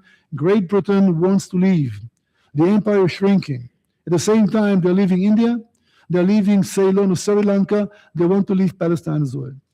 Read the observation made by Ernst Bevin, the Secretary of State of the British Empire, about how he saw the conflict. The highlighted in yellow. By the way, President Clinton made the same statement hundreds of times when he offered Palestine to Yasser Arafat, and that was the idea. They don't care about statehood. They care that the Jews will not have a state. That's the only thing that the Arabs care for. And again, not my words, the words of Britain, the words of President Clinton. So since Britain wants to go back home, and the UN was just formed in April 1st of 1945, in San Francisco, by the way, they have a mission. The mission is to find a solution for Palestine, and this hot potato is falling in the lap of the UN. They send a delegation over. United Nations Special Commission on Palestine, 11 members, and they're on a mission. They want to meet with Jewish leaders. They want to meet with Arab leaders. The mindset is ready for partition because the idea was given already about 10 years earlier. The problem is that they could not meet with Arab because they refused to meet with them. And therefore, they only had part of the picture. The Jews sent a delegation willing to cooperate. The Arabs did not. And therefore, the commission is coming to some conclusions without even hearing the Arab side. But the Arab side was very clear. The Jews have no rights in Palestine. Therefore, there will not be a Jewish state no matter what. So the committee is in, and the committee is traveling around the country, and they try to find the best thing to do. I'm running this one through with your permission. And they come to the conclusion, partition. The only possible way to bring the British mandate to termination peacefully is to divide the land into two. You want to call it a two-state solution, the term that we use today? By all means. A two-state solution is offered in the following manner. The land called Palestine will be divided to two national homes. One of them will be for the Jews. One will be for the Arabs. Let's call them Palestinians for now, okay? Jerusalem will be an international city, and yet the term Palestinians was not mentioned even once. Arabs in Palestine. By the way, the Grand Mufti, I'll just show you a picture of him, forgive me for doing that, was asking Winston Churchill in 1921 to annex Palestine to Syria because he said, we are southern Syrians from times immemorial. The leader of the future Palestinians is telling Churchill, we are part of Syria. We don't want to be a nation. We do not understand the concept. All right, so that was another thing that we need to keep in mind. Let's run this one through. So with the proposal, we speak about two states. We speak about Jerusalem to be an international area. It's generous enough to please everybody. That will have to work. Well, of course, it wasn't working because the Arabs refused to even consider that. The Jewish side said, we'll take whatever you offer. It's after the Second World War. 6 million Jews perished. Every piece of property the world is willing to recognize as a homeland for the Jews, we could not turn down.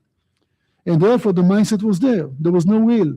And everything was basically it wasn't really working because of one main thing. The Jews will never have a country in Palestine. Read the words of some of the Arab leaders in the area when they heard about a possible Jewish state. So we speak about an ongoing war. The Arab armies are threatening to destroy the Jewish state because meanwhile, during the British Mandate, Egypt is getting stronger. Iraq was founded.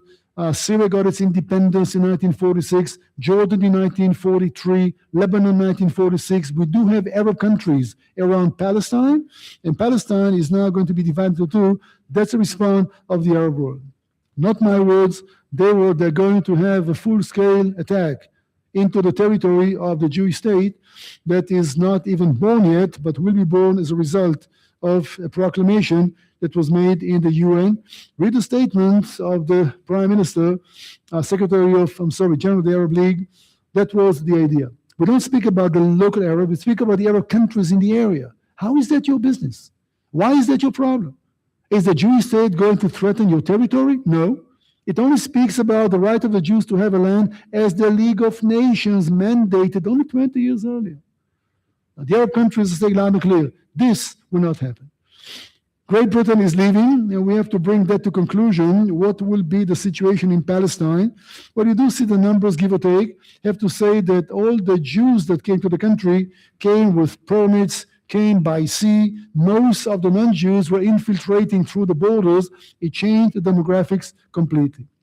When you listen to the Arab claims sometimes, they do speak about the fact that the conditions of the British Mandate were so improved that the birth rate in Palestine among the Arabs exceeded all the other areas, and the numbers were growing not because of immigration, not because of infiltration, just because of the great conditions created by the British. Let me tell you what, there was a British mandate over Jordan and over Iraq. It didn't happen there. The numbers stayed the same, numbers were not growing. The only reason for the numbers to grow is foreigners infiltrated into Palestine to enjoy the prosperity the Jewish money created. I want to show you this figure as well. It's all statistics. Egypt is the country among the Arabs that has the fastest growth in population. You see the growth over there, 105%. Look how big was the growth in Palestine. So it wasn't just because of improved conditions. We do speak about the desire to come and to enjoy the prosperity in Palestine. And I do want to show you this one as well. Last one, I promise for now. Take a minute to read that. This is an official document that was issued by the British government. And you see it for yourselves. So speaking about who are the people in the country called Palestinians, we speak about foreigners. We speak about illegal workers. We speak about people that came for a season, made a lot of money, brought their families over, decided to stay. These are the indigenous people of the land. Yes, I'm being sarcastic. Let's move to this one because the UN is about to decide about a state for the Jews and a state for the Arabs. It was the 29th of November 1947. The Commission is bringing the partition plan on the table, and this is a little video clip that every kid in my country saw it many times. Hope that it becomes clear.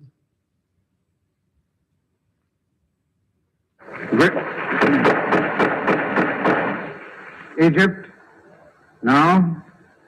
Soviet Union, yes. United Kingdom, abstain. The United States, yes. Yugoslavia, abstain. Resolution of the Dutch Committee for Palestine was adopted by 33 votes, 13 against, 10 abstained. At that moment, two states were born, one for the Jews, one for the Arabs. If I'd ask you how come the Jewish state is the only one that exists, what happened to the Arab state? The UN said clearly, an Israel, if you wish, and a Palestine. How come there was no country for the Palestinians until this very day? If you don't know your history, your answer will be because you, the Jews, conquered the land that the UN gave the Palestinians. That's a mistake. Let me prove that to you. So Britain is leaving, and the two countries are going to go to war against each other. The Jewish militias and the local Arab militias. Keep in mind the Jews had a big advantage.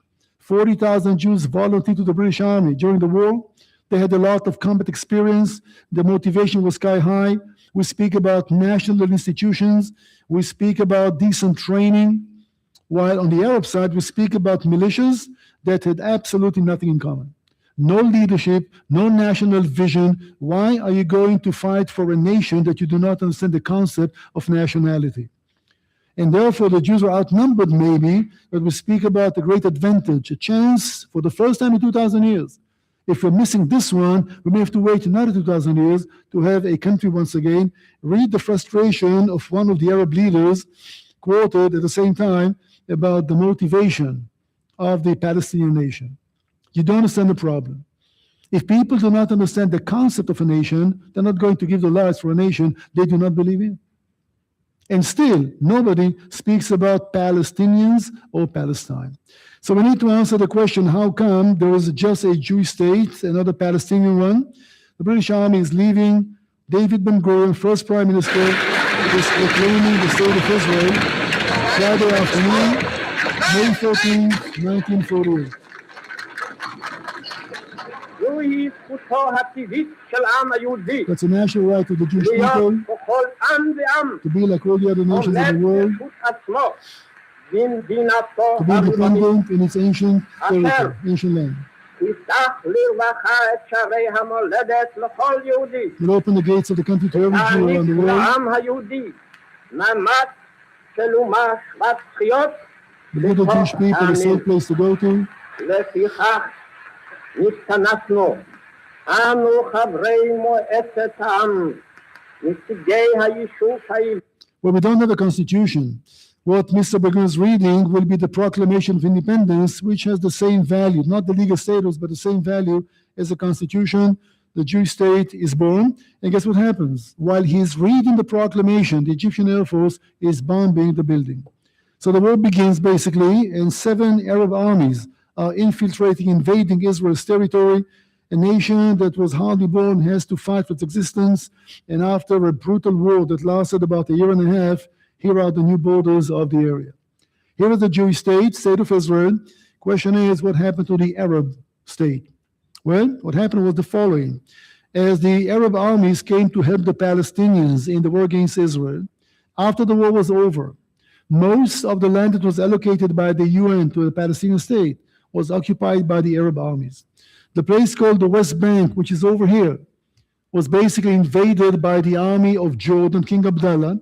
And after the war was over, instead of pulling back and give the land to the Palestinians, having independence, the King of Jordan decided to stay. The Egyptian army came from south into the Gaza area. And after the war was over, they were supposed to turn around and give Gaza to the Palestinians. So the willing Palestinian state, they decided to stay. And therefore, the Palestinian state wasn't born, not because of Israel. The land that they got from the UN was in the hands of the Arabs. It was taken by the Arabs, stolen by the Arabs, robbed by the Arabs. There was no Palestine until this very day because the king of Jordan and the king of Egypt back then refused to hand the land over. It was in their hands. Jordan even officially annexed the West Bank. The only country that gave citizenship to Palestinians are the Jordanians. In all the other places, the Palestinians, even today, are treated worse than dogs, I kid you not. In Lebanon and in Jordan, some places, and in Egypt and in Syria, they speak about apartheid. Israel is an apartheid state. Nonsense. If you're an Israeli, you have all the rights like anybody else in the country, regardless of being Jewish or being Arab. Let me tell you where you have apartheid. In Lebanon, Palestinians, refugees, cannot leave the town that they live in.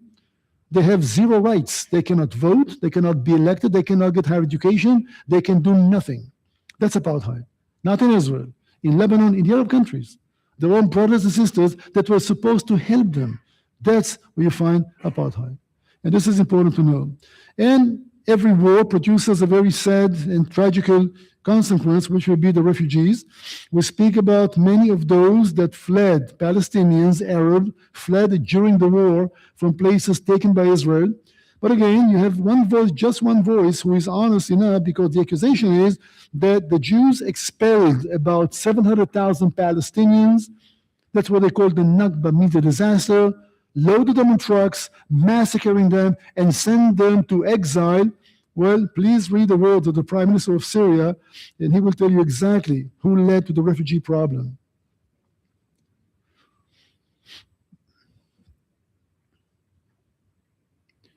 Before the Arab armies invaded Israel, they made a proclamation to the local Arabs: clear your homes, come to take shelter in our countries. Our mighty armies are going to throw the Jews into the ocean. And once we do, you go back to take their homes. Unfortunately to them, they lost the war. They're not coming back. And therefore, most of the people called refugees a real tragedy. Were not people that were expelled by Israel. People that took the invitation delivered by the Arab countries to clear the land just for a while. Otherwise, you'll be caught in the line of fire. You'll be in harm's way. Leave your homes. Come to our place, and then you'll go back after we deal with the Jews. All right? One voice that tell the truth. It were the Arab countries basically inviting them to leave the area. But once again, for many people, the facts are not really that important. The main reason why so many of those left the country, the Arabs, not just the invitation, they were positive. Just like they treated the Jews as dhimmis in the Muslim countries, a Jewish country will treat us Muslims the same. And therefore, we know how we treated them. We are terrified. We are running for our lives. They did not understand what democracy is all about. About 150,000 of them stayed in Israel. They're Israelis. Members in the parliament, judges in the Supreme Court, every job is open to them. And today, about 2 million people. They accuse us for committing genocide against the Palestinians. We're very bad in committing genocide. 150,000 people in 1948, 2 million today. Israeli Arabs / Palestinians. They can call themselves any way they want. And they call themselves Palestinians. But they're citizens of the state of Israel. All those who left, they're not coming back.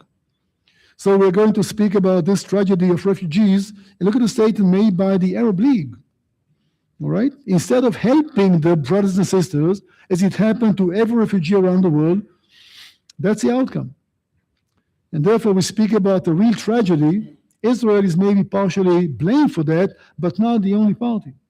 You don't have a single case in world history that refugees left the war zone and were permitted to come back home after the war was over. This is only 3 years after the Second World War. 25 million refugees are roaming the continent of Europe. In 5 years, everybody found a home, everybody found a nationality. End of the problem. With the Palestinians, 80 years later, the 5th generation refugees, and they still hold the status because nobody wants to solve the problem. Here's another document written by a Palestinian-sponsored, institution. That was a bummer for them. They admit that most people left the country as a result of that invitation without seeing a single Israeli soldier. And then you read the words of the director of UNRWA, which is the United Nations Refugee and Welfare Association, speaking with much frustration about the way that the Arab countries are treating their own brothers and sisters. They were supposed to help. Nobody cares about Palestinian refugees. Numbers about 5 million people today. By the way, the only refugees in the world ever that can inherit the position to the children. No refugee ever was allowed to do that. Because once you settle down in a country, you get your citizenship, you stop being a refugee. That's the definition. But if nobody wants to give you a citizenship, you're a refugee. As long as we have those refugees, the conflict is not coming to an end. And this is important to note. Never happened before. The war in Korea, 3.5 million refugees. The UN dealt with them within 2-3 years. Problem was over. All around the world, except for one case, the case of the Palestinians. By the way, did you hear about Jewish refugees? Anybody ever?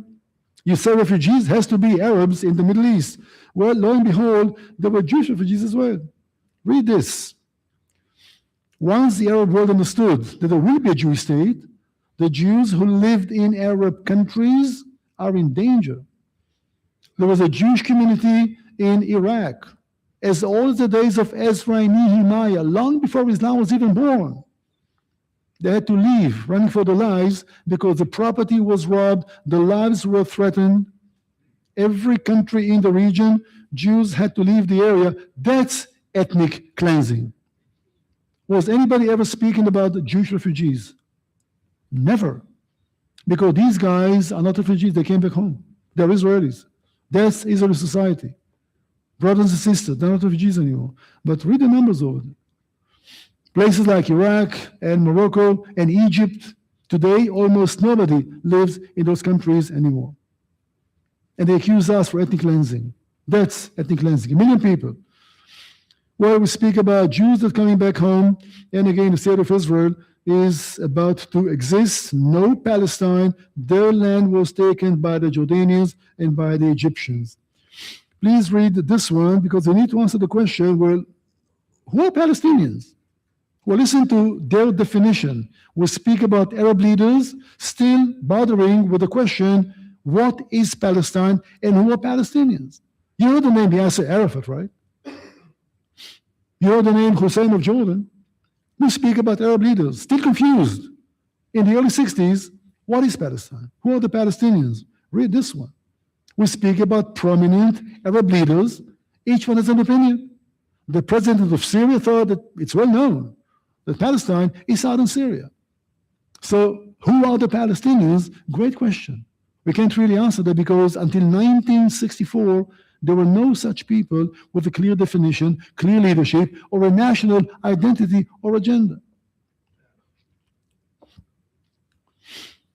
This is maybe the most important one to read. This one was stated by a Palestinian leader, okay? Well, this is from the horse's mouth, as they say. Is that clear enough about the Palestinian people? I think that you understand the message. Between 1948 and 1967, the Palestinian issue was off the table. Israel struggled with the first years of existence, wasn't easy. The Palestinians fled and accommodated by the Jordanians, by the Egyptians. The Egyptians are creating the Gaza Strip to stop those Palestinians from going back home to Egypt. They were Egyptians. Egypt doesn't want to flood the country with hundreds of thousands of Egyptians that went to work in Palestine and going back home. They stopped them in Gaza. Gaza was created by the Egyptian government to stop the flow of Palestinians/Egyptians running back to their homes where they came from, sometimes only a few years earlier. So it's occupied by Egypt. They have zero rights in those refugee camps. They're treated in a very poor way. But again, the Palestinian people are taking shape and form as a result of the war of 1948. In 1959, in Egypt, a man by the name of Yasser Arafat, an Egyptian, is creating a cell of Palestinian refugees, creating the Fatah, which will be part of the PLO, and the Arab countries are forming finally a Palestinian national movement from 1964. We can start talking with some reservations about the Palestinian people and the Palestinian leadership. Doesn't have a land, but they are being created, shaped and formed in the refugee camps under the custody of the UN. It's interesting to note, UNRWA even today, are basically giving money to groups of terrorists and educating them in their schools. Everything is done with your tax money. Because the biggest donor to the United Nations is the US of A. It's no secret anymore. In the refugee camps, the Palestinian people were born. And guess in what way? The Egyptians are going to equip them with a lot of weapons. They didn't give them education. They gave them rifles. You go and you invade Israel's territory. As every night we had those people coming across, killing Israelis, etc. That was this dynamic until 1967. Another turning point. We speak about the Six-Day War. We speak about the president of Egypt, Abd el-Nasser, who was humiliated in the first war. He was a major in the Egyptian army. It's payback time. The Muslim countries, the Arab countries are going to deal with the Jewish state once and for all. They're going to throw us into the ocean. That was always the ambition. And Nasser is preparing a war, uniting all the Arab armies together. And you see the proclamation very clearly stated. We speak about the war of annihilation. Some of the others are joining. There is a coalition of Syria, of Egypt, of Jordan, of Iraq, expeditionary force coming from Morocco. The Jewish state will be wiped out. Well, surprise, surprise, we were not wiped out. In fact, we won an amazing victory In 6 days, the Arab armies were totally destroyed and totally crushed, and that victory will lead to a turning point vis-a-vis the Palestinians as well. Here is Israel until June 4th of 1967. Here is Israel 6 days later. Quite a large country, as you can tell. A lot of land was conquered. We are short on time, but I do want to show this because I think that you'll enjoy that. Speaking about the liberation of East Jerusalem by the Israeli paratroopers. Standing on Mount of Olives, watching the old city of Jerusalem.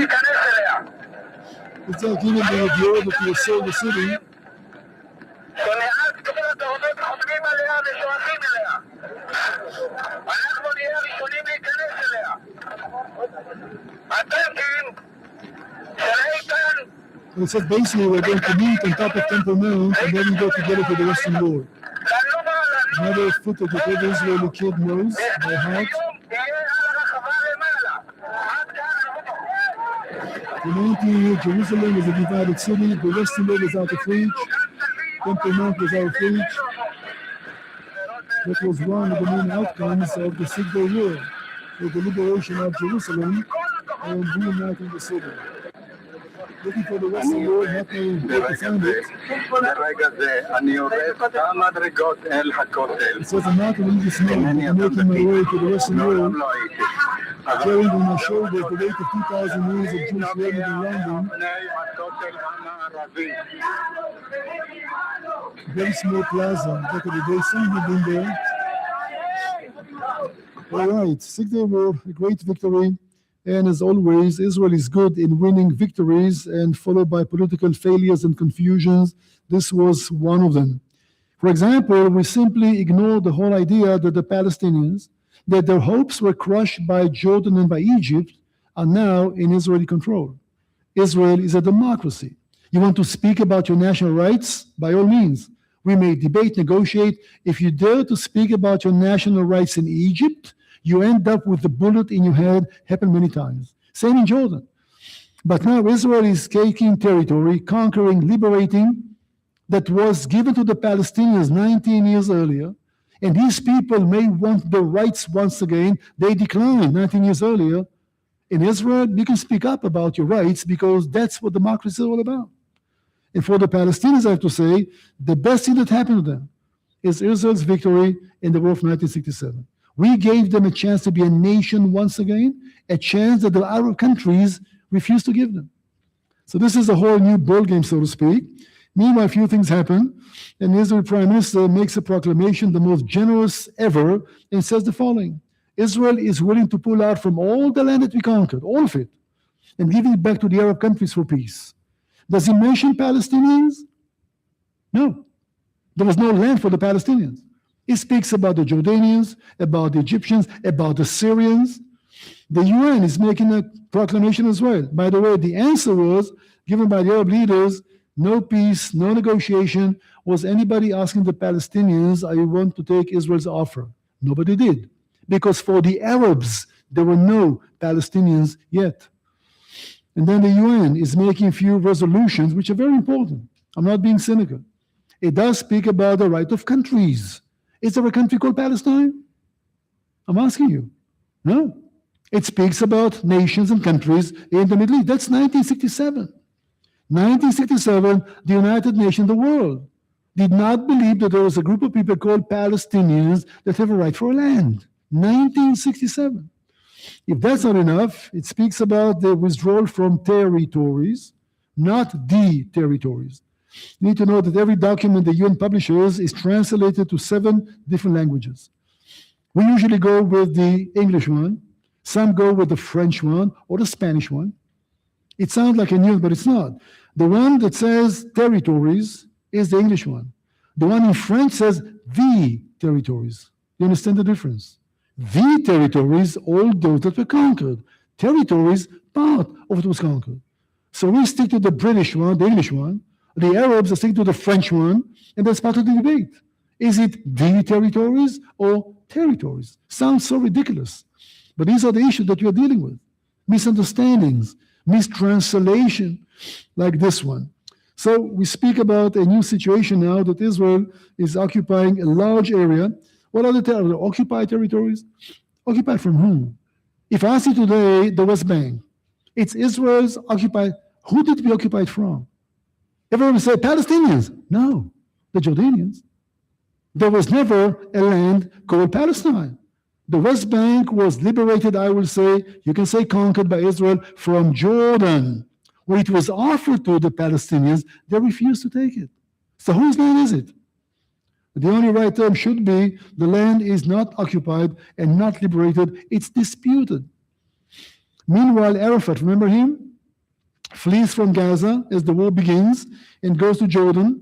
And they're going to take shelter in Jordan. I'm sorry for the small fonts over there. They're going to create a state within a state in Jordanian territory, almost strong enough to topple the local regime. King Hussein of Jordan has to respond. We speak about the brutal civil war in Jordan that ended with a total massacre of Palestinians by the Jordanian army. Hussein almost lost the kingdom. So the PLO that represents the Palestinians as a political militia is choosing Jordan to be the new home. And it's interesting that the world was speaking about the war, they called it a civil war. Civil war supposed to be among one people, right? Fight against each other. A civil war in Jordan. So who are the Jordanians fighting? The Palestinians? Are they the same? What kind of a civil war that is? But that will determine, we speak about a civil war. So the Palestinians are getting more popularity. They try to get more attention from the world. Here's a problem, and please work with me on this one. The world is praising Israel, a small country that won an amazing victory. We, the Palestinians, demanding our rights. We want the world's support. How can you get the world's attention? By peaceful rallies? By giving lectures about our rights? What about terror? What about if you hijack airplanes and you blow them up in the air? Will you get the world's attention? If you go into the Olympic Village in Munich, 1972, and you kidnap the whole Israeli team and you murder them, will you get the world's attention? I guess so. We speak about the choice made by Arafat. We're going to choose the track of terror. Otherwise, we won't get the world's attention. Let's see this one. While dynamite was put aboard the planes, the guerrilla guards stood over them to prevent King Hussein's troops getting too close. 15 minutes later, the commandos themselves left in a hurry. Then, just before 3 o'clock, it happened. Hassan Dalal was the only cameraman allowed to remain. We asked him how he knew when to start his camera. He said, as soon as I saw the commandos running. Dalal was only 300 yards away when the first plane, the BOAC VC-10, went up. No people inside. Do you get the world's attention? What say you? You kidnapped 13 aircrafts to Jordan by the BLM, and you blow them up from the camera. The whole world can see them. Next to go was the Trans-World Airlines Boeing 707, but its death throes were masked by the pool of smoke from the burning VC-10. You'll see the explosion in a moment in the middle of that smoke. So the choice made by the Palestinians is not to negotiate and not to live with Israel, but to choose the track of terror, and they didn't stop ever since. And therefore, that would typify later on the whole thing, the whole pattern that they are going to embrace. And by the way, the world was quite for it, at least for a while. I do want to show you just this one with your permission. I'm sorry. We speak about the era of international terrorism. Some of you may be old enough to remember. But once upon a time, there was some group that no longer exists. The IRA and the Red Japanese Army and the Bader-Meinhof Brigade and the Red Brigades of Italy. We speak about groups in the early 70s cooperating. The man over there, Koza Okamoto, the Japanese, only died 2 weeks ago in Beirut. Got on a plane in Athens, briefcase in it. That was before the days of TSA and heavy security, etc. In the briefcase was an AK-47, landed in Ben Gurion Airport, opened the suitcase, and sprayed the terminal with fire, killing more than 30 people. He was arrested, obviously, etc., and then was freed and died only 2 weeks ago. We speak about an international terror organization that worked together, and who would be the target? Israel. So Israel was chosen, right, to be a legitimate target because of imperialism, because they are the big Satan, because of national issues, religious ones. These were the days. And how did the world respond? Are they fighting terror? Oh no. Arafat, the head of the whole thing, was invited to speak in the UN. The only country who's fighting terror on a daily basis is Israel. The world is coward. So the world was so upset with the Jews fighting, just let's try to appease them. We'll pay the money so they stop terror. Arafat is invited as a guest of honor to the UN. And there was a little incident as he goes inside, he always carried a handgun. And you do not go to address the world in the UN with a handgun on your belt. He refused to leave it outside. It was a 10 minutes of discussion. They let him in the auditorium with his pistol on his belt. And it's the little message, a message of destruction, a message of hate, and the world is clapping hands. Keep in mind that in the UN, even today, 58 members are Muslim countries. They vote unanimously, always against Israel. For them, he's a hero. So when the world had a chance to fight terror and kill it before it was growing, the world decided to embrace it and to accept Mr. Arafat as a legitimate leader, 1974. Meanwhile, it's 7 o'clock. I'm sorry. We'll pause for a few minutes. Let me just say the following, if I may. If you're interested in what I'm sharing with you, and you're interested in issues connecting Israel, Bible, history, I recommend that you go and check the resource table. Besides for the books that you'll find there, you'll find a set of thumb drives. Each one has a series of 8 videos on it. All right, a virtual tour of Israel. If you're not going there, but I'm sure some of you will. That's the closest you can get. You have the full version of this one, 8 sessions, virtual tour of Jerusalem as well. If you're interested in this kind of things, I recommend that you go and check out the table over there. Is there still food in the back room, or we finished everything? 7 o'clock. I need you back, please, at 7:10 to bring that nightmare to an end. All right? Okay. We'll carry on in about 10 minutes. Thank you.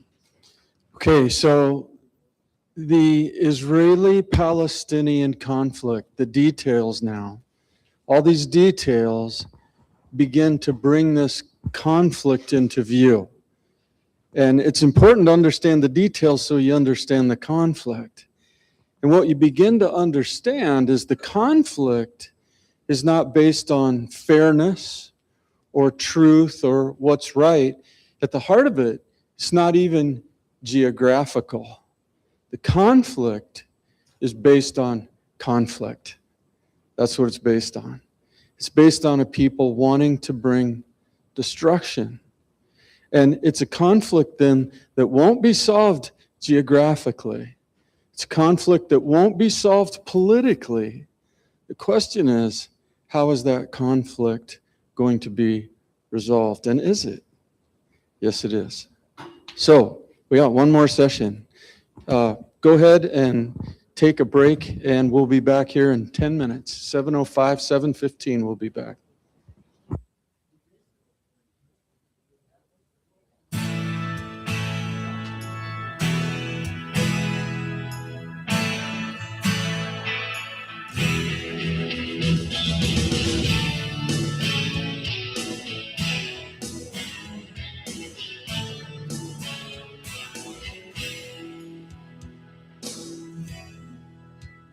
There is a light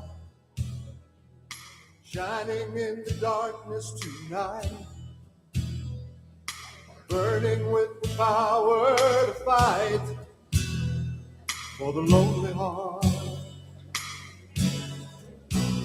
There is a prayer lifted in the highest name. Oh, listen to the voices proclaim. It is breaking every prison and chain, and they will not remain. Let the hearts of the children turn to their fathers. The hearts of their fathers turn to them.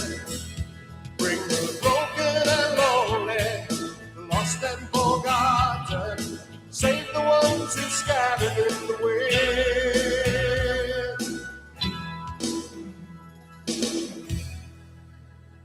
There is a song sung by the original voice, making all creation rejoice for the lonely heart. There is a word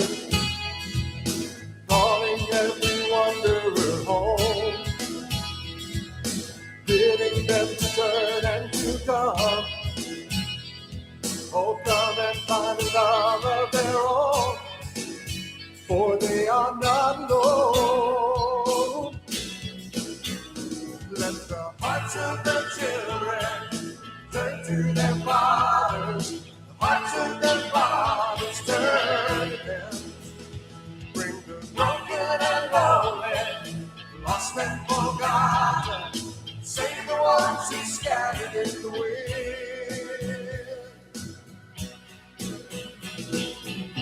There is a cry of pain, it's rising from the lonely heart. But if you listen well, you'll hear the song of healing start. Oh, it's flowing down, flowing, flowing.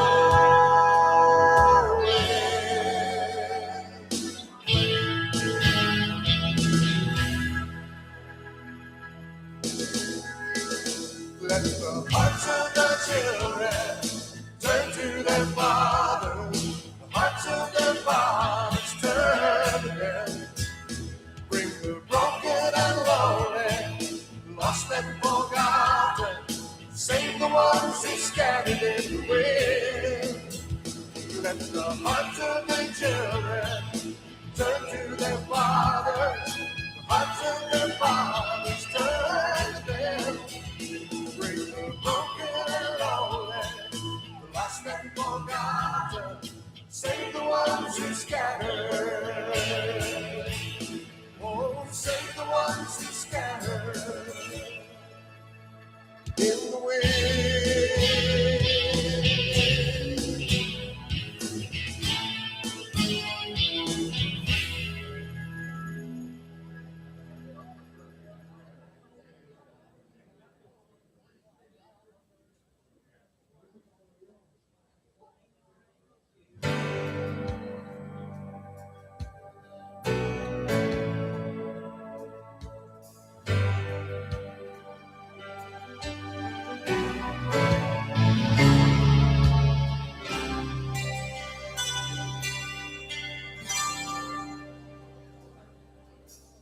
People were waiting in the quiet of the room, cautiously pondering the promise, wondering whispers of what it all means. How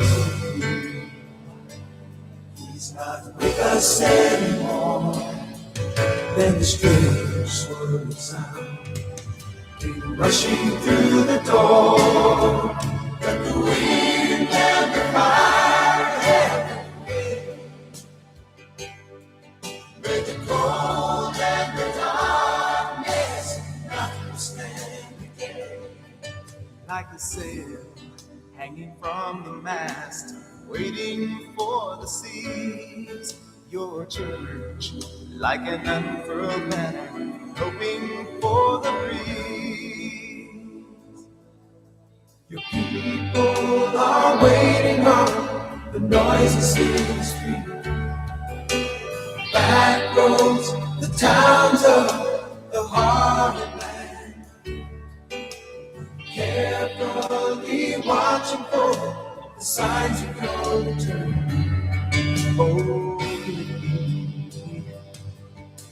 the times we waited for, with the power of the Spirit, falling as before.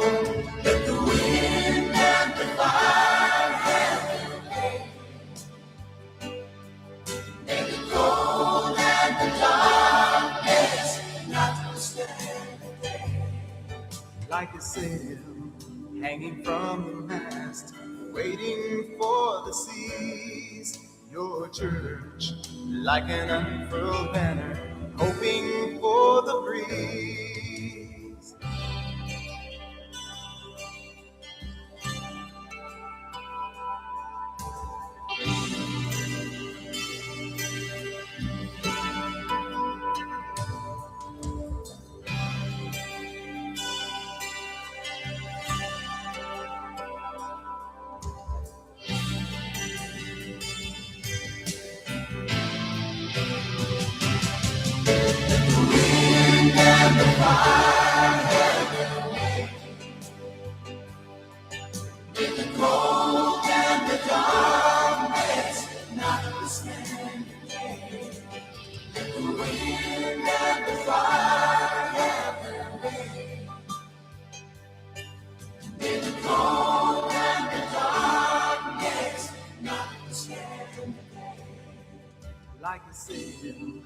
hanging from the mast, waiting for the seas.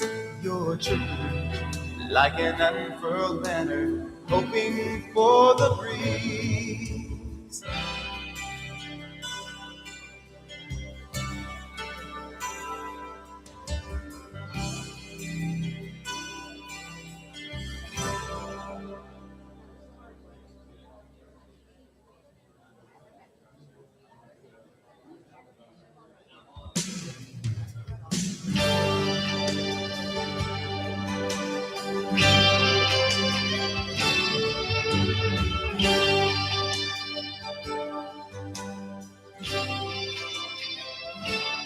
It's here,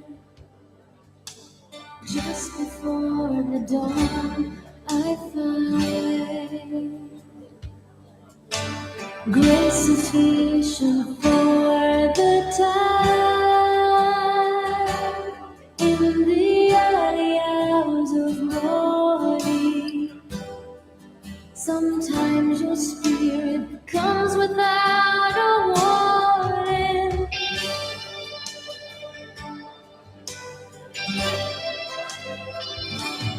It's here, searching in your word I found, like manna fresh upon the ground. In the early hours of morning, I find the strength and more for what the day brings.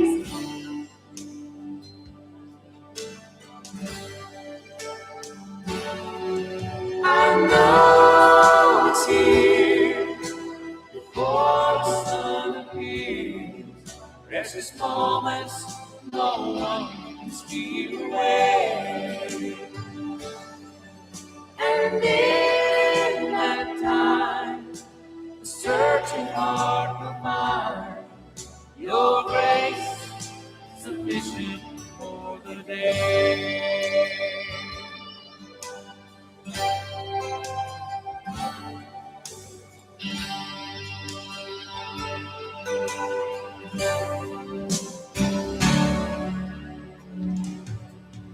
It's here, waiting for you now.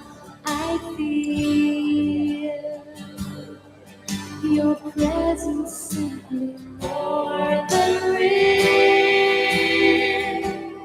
In the early hours of morning, with heart to stand up to whatever the storm brings.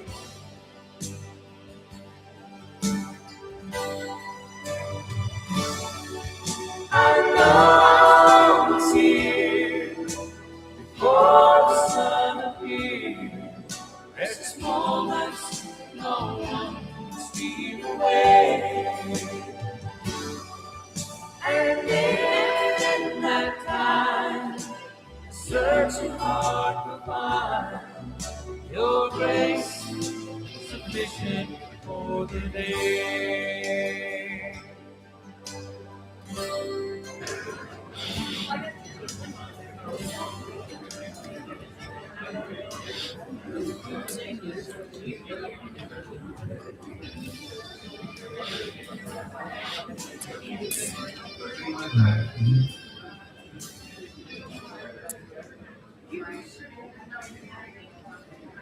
Okay. Are we good to go? Can I ask you to come and take your seats?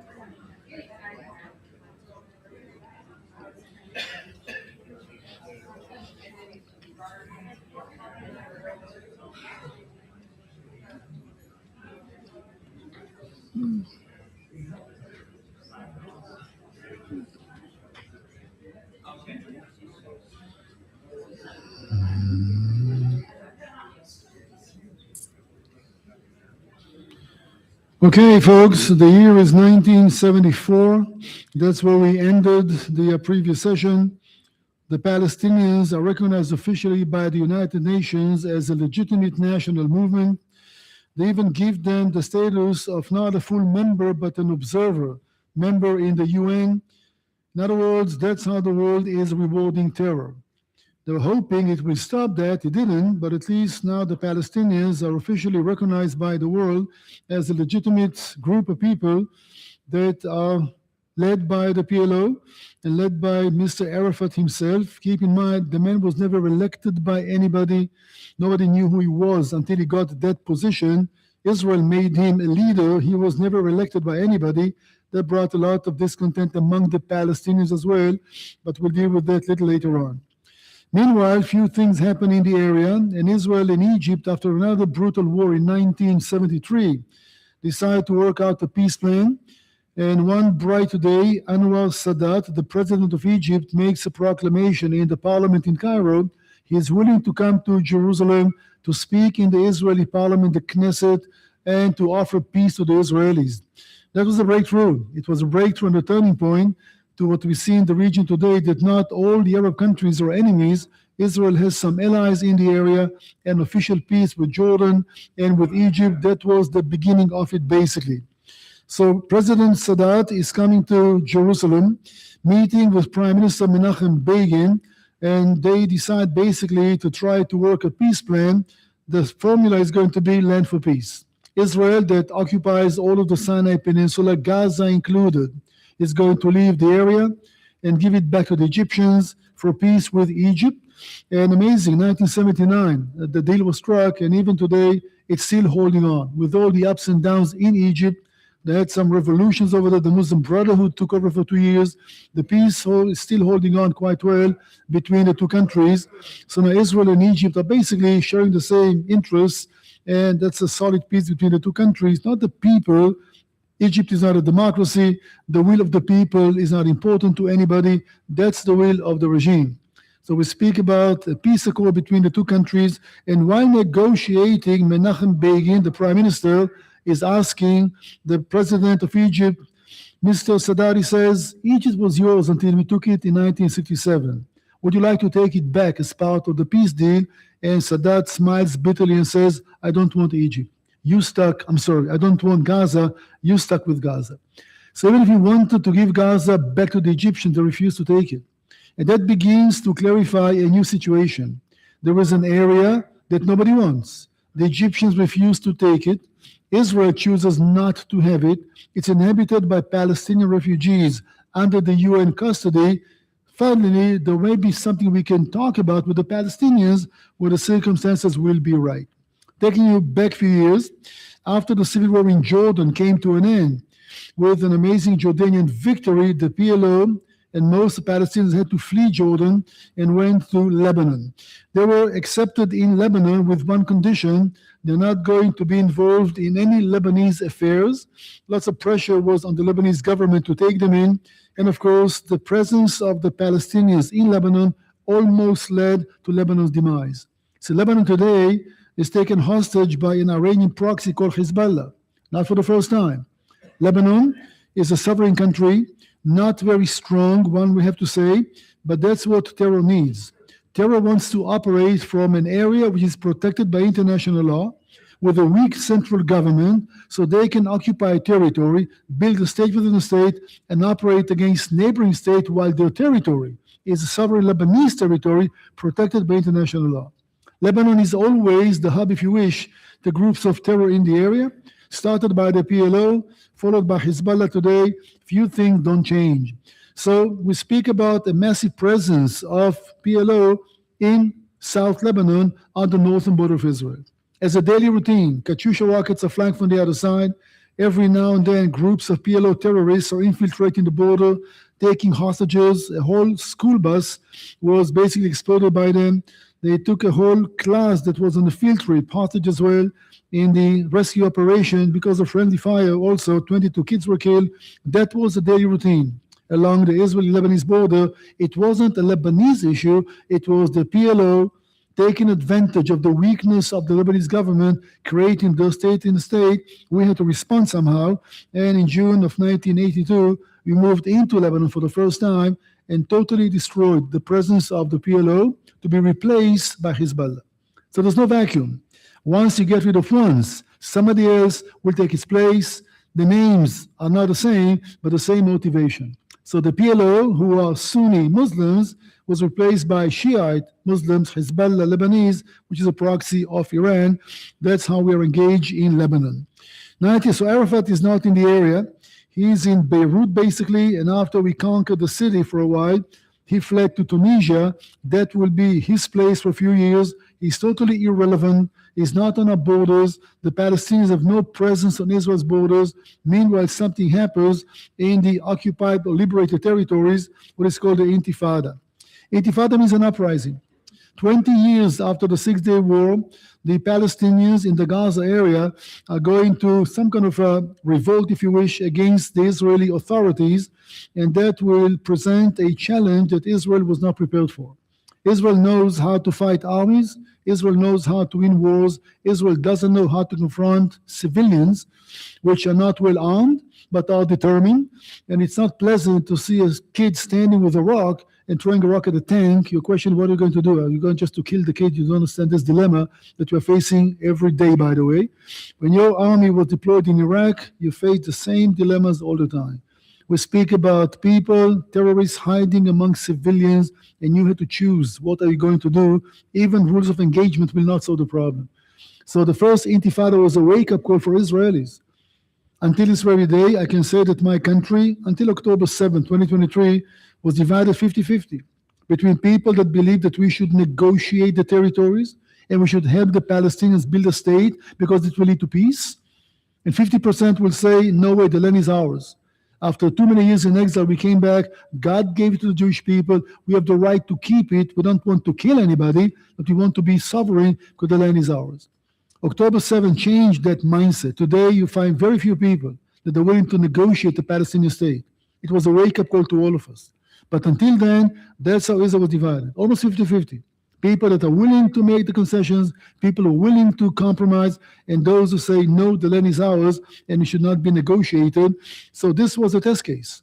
How does an army dealing with a popular resistance, if you wish, of civilians, it's something that we were not prepared for. And yes, we decided that maybe there was some room to find a solution. You keep in mind that 7 times in the last 25 years, there were some peace talks, always initiated by Israel. Israel is always the one to put a peace plan on the table, always rejected by the Palestinians.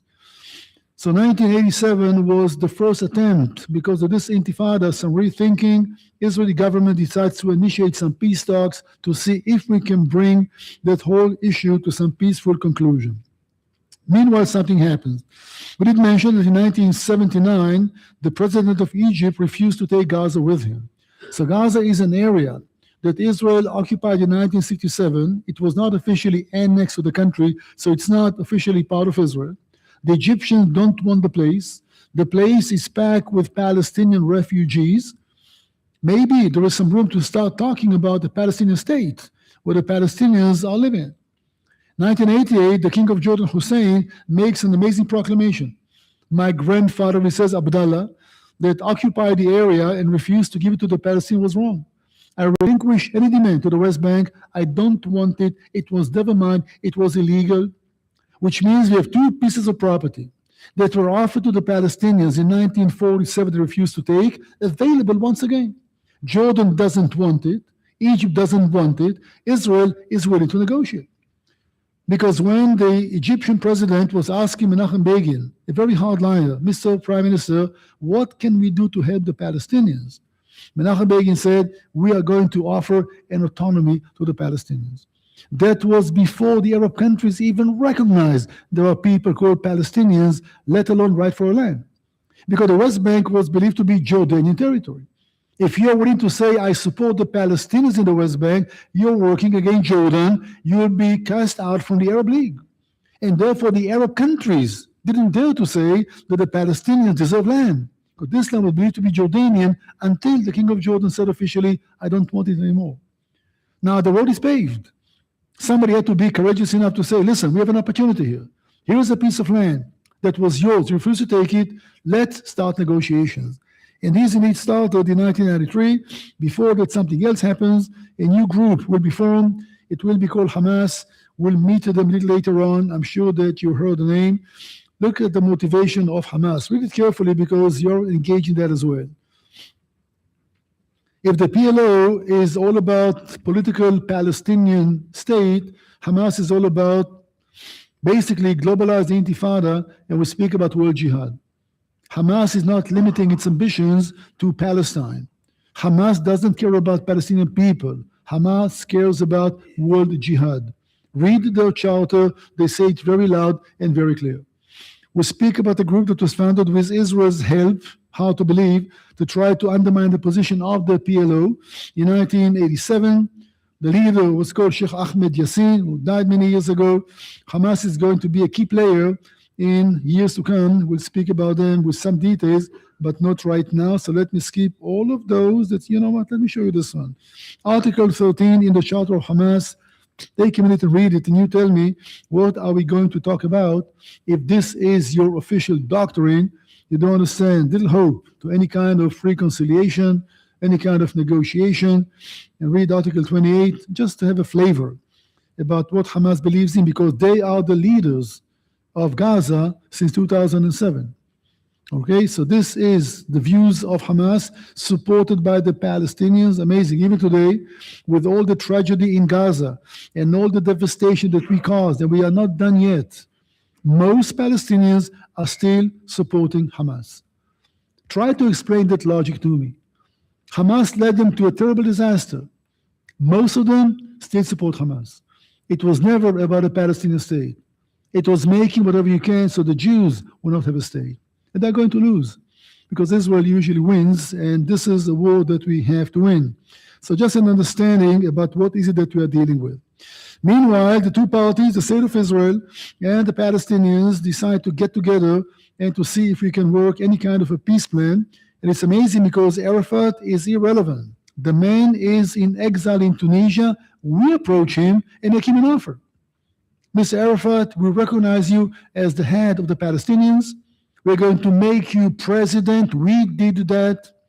Let's try to work out a peace plan. It was called the Oslo Accords because it started in Norway, and then it surfaced and moved to the White House as always.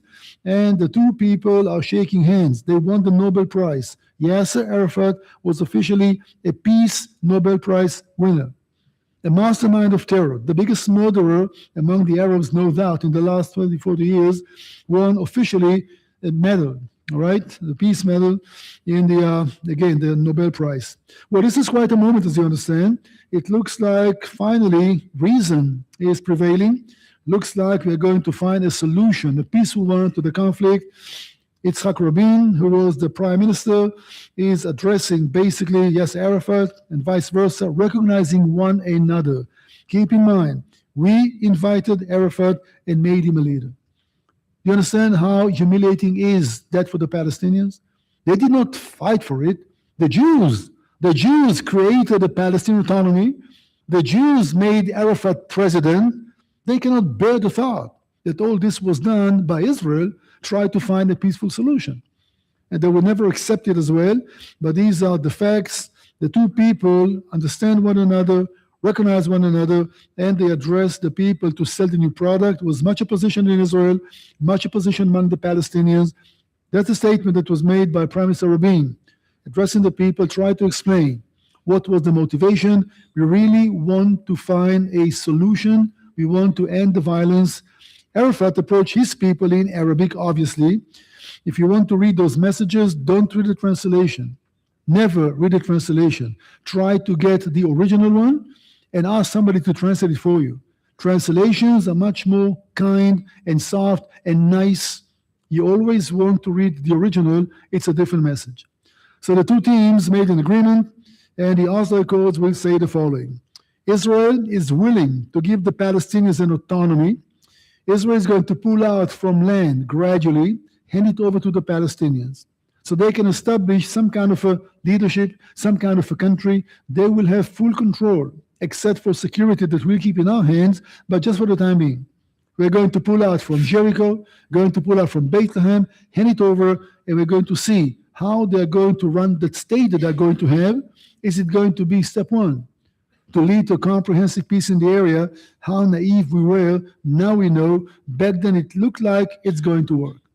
And all we wanted is that the Palestinians will collect all the illegal weapons, stop instigation in the media and in schools, and be sincere about trying to find a way to bring that to an end. The map is too complicated to explain, but it's divided to zones A, B, and C.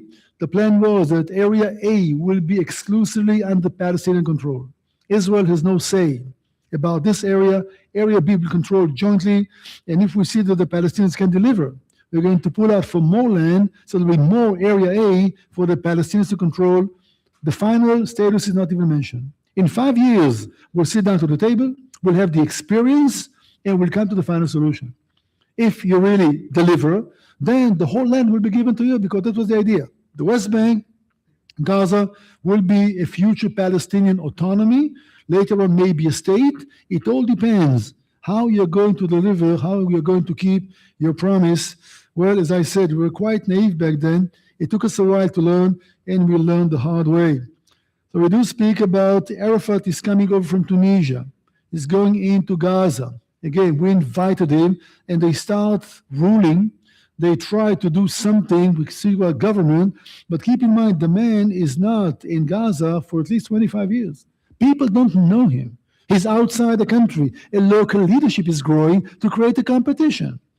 So how do you deal with competition in the Arab world? I kid you not. Usually with a bullet in the head. Everybody that dared to ask an office, anybody that said, I'm a legitimate leader, let people vote, ended up as a dead individual. So when these guys are coming to take over, undermine our invitation, it creates a lot of conflict within the Palestinian side, because the locals refuse to accept the leadership of Arafat. He's an outsider. Nobody knows him. Who invited you? Who elected you? You lived in Tunisia in beautiful palaces like they live in Qatar today. We suffered under occupation here, and now you come to be the leader? We don't know you. We don't want you. Guess what happened? Arafat came to us. I need some weapons because I'm not controlling my own people. I need your help. We gave him weapons that were using against us later on. But back then it looked like the man really needs that, and we're willing to offer any system possible to make that plan work. So that was basically the whole idea behind the Oslo Accords and the first peace plan that Israel had on the table.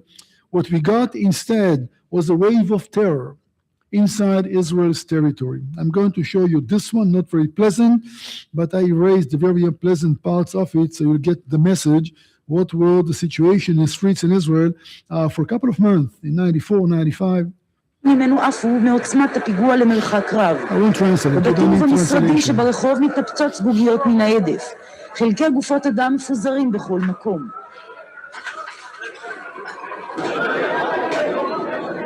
It's a bus. 19 people inside were killed. תמונת המצב בדקות ההן עדיין איננה ברורה. יש חשש למטענים נוספים. המשטרה נאלצת להרחיק סקרנים רבים שמתאספים באזור. במקביל, מתחילות פעולות החילוץ.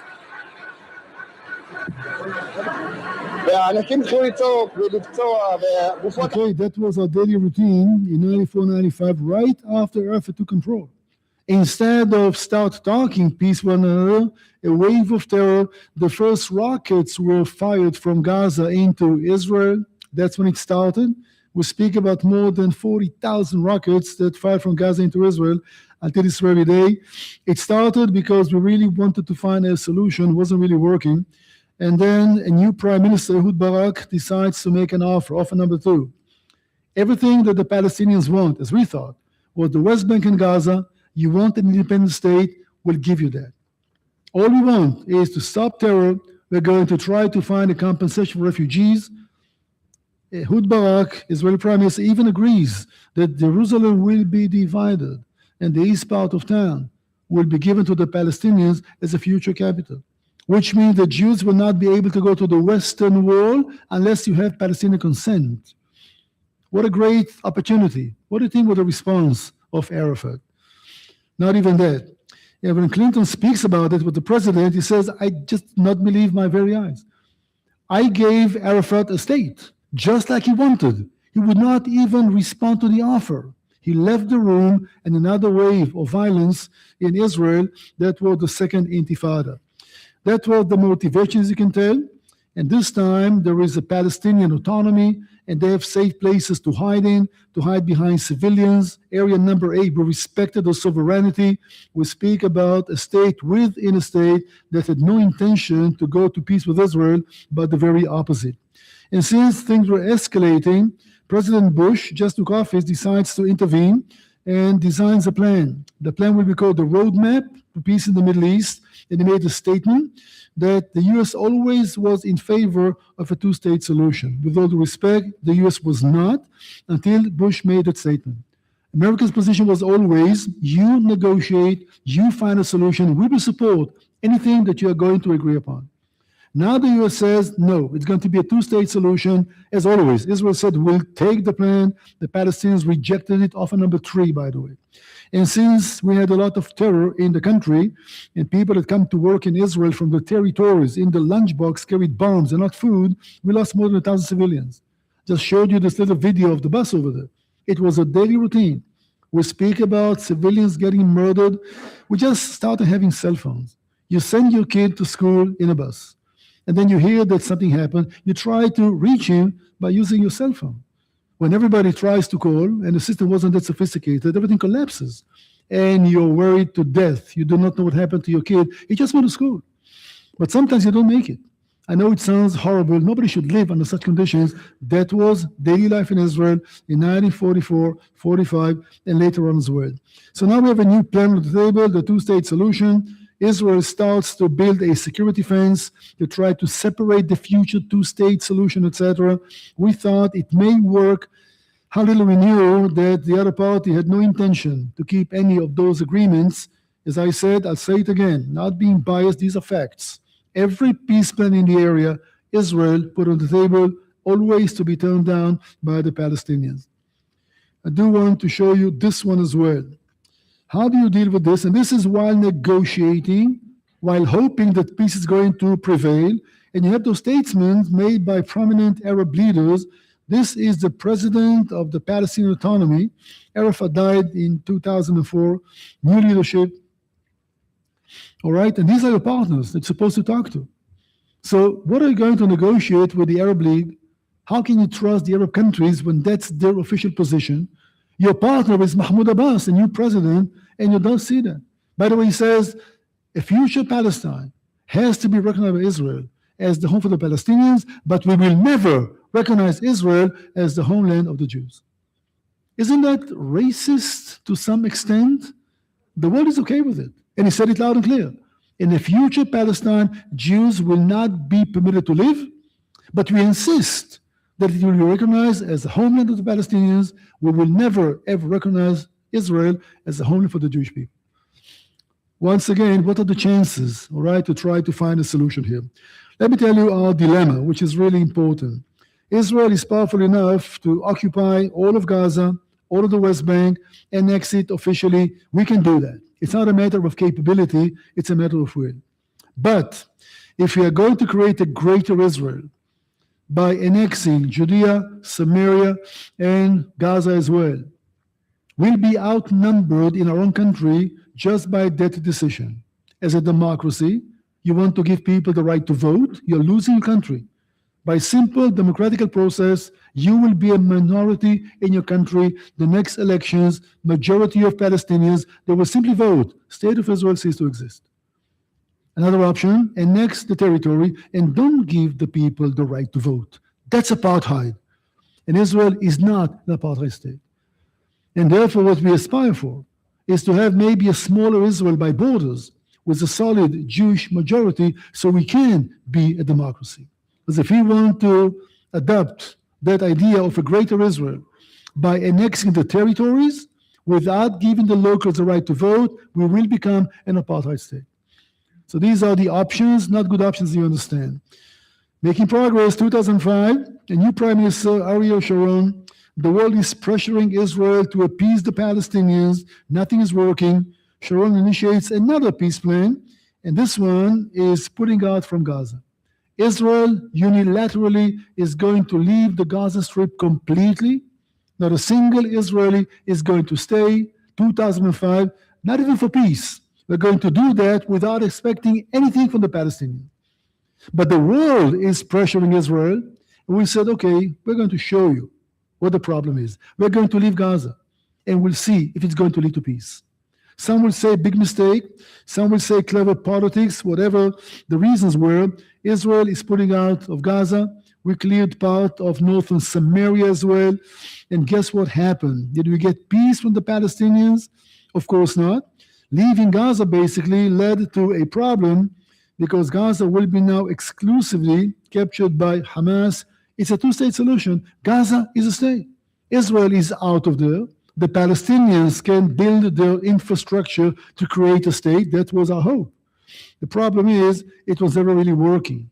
What happened in Gaza was that Hamas took over the whole thing. I do want to show you this.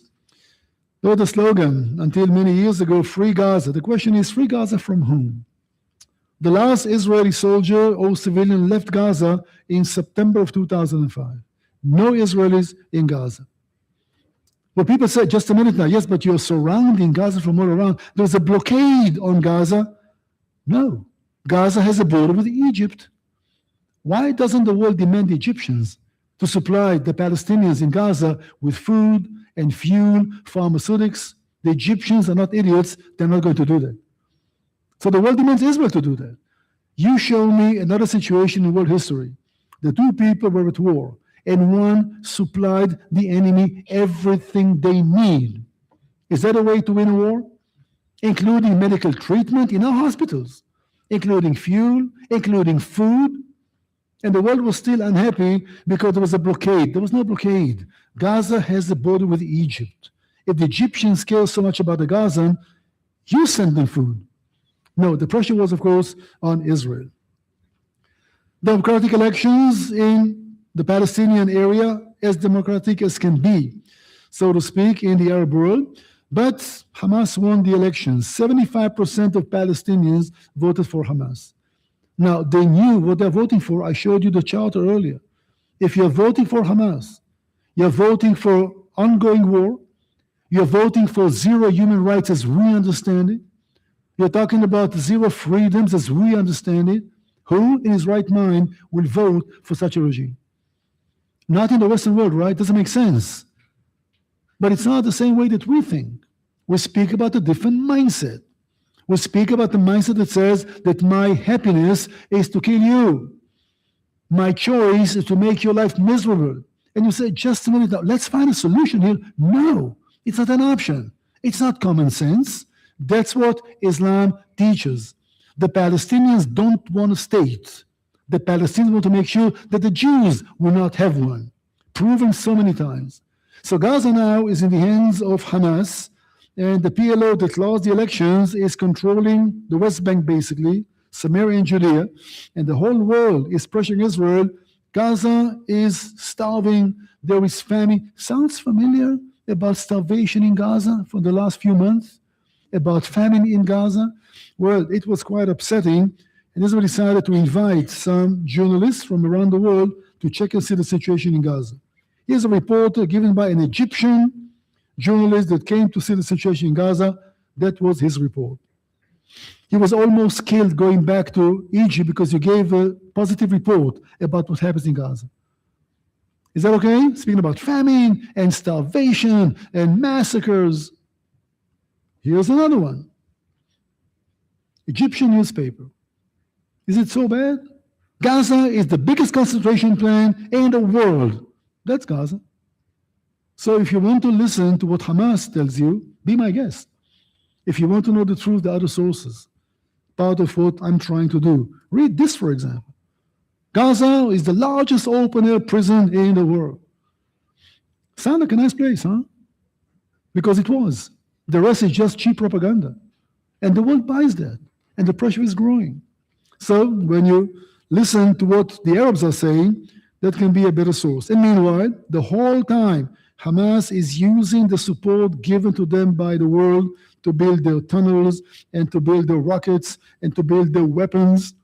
They don't care about the people. The population is not important. The population of refugees, the UN will take care about them. Not of our concern. And they say it loud and clear. 75% of Gazans are categorized as refugees. As refugee, it's not our problem, Hamas says. It's the world's problem. That's why UN basically created UNRWA. Let them deal with it. But money flows in. Lots of cash. Lots of cement, not to build houses, to build tunnels. Lots of fertilizer, you know how to make bombs with them, but it's an innocent substance. People need to farm the land, right? So you send in phosphor and you make bombs out of these. You make tunnels from cement and not building houses. Hamas was working for 20 years, surprising us totally, to build an infrastructure second to none. 500 miles of tunnels under Gaza. That's more than the subway in New York, under our very noses in 20 years. Boy, we were surprised. We knew that something is cooking. We did not know exactly what's the plan. So while we try to accomplish some kind of peace talks vis-a-vis Hamas, that's what happens under our eyes. I'm going to show you this one. It doesn't have a translation, but I'll try to do my best. You know the volume, right? This is graduation, right? In the Gaza, in a school. We speak about kids, 60-year-old, look how they celebrate and what they teach them. This is a Jewish settler, obviously, who is abusing a poor Palestinian. And now the brave Hamas warriors are coming to revenge. These are kids, 6 years old. Okay? Nukhba, the elite forces of Hamas. ואם טעיתם, ברפרטואר המגוון במסיבת הסיום לא תמצאו שירי ילדות קלאסיים.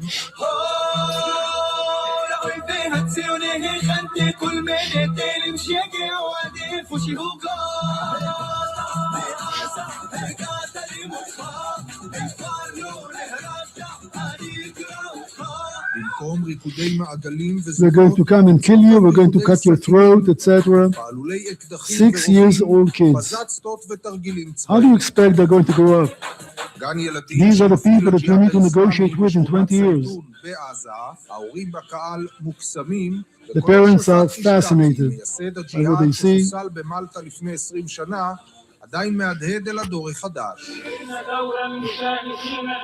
Well, I guess we've seen enough, right? Just gives you an idea about the type of education. And if education doesn't change, there is no hope to any kind of change.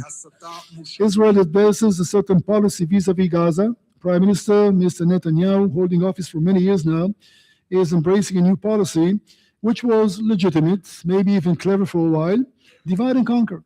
Israel is going to support Hamas in Gaza because we want the Palestinians to stay divided between the PLO and Hamas.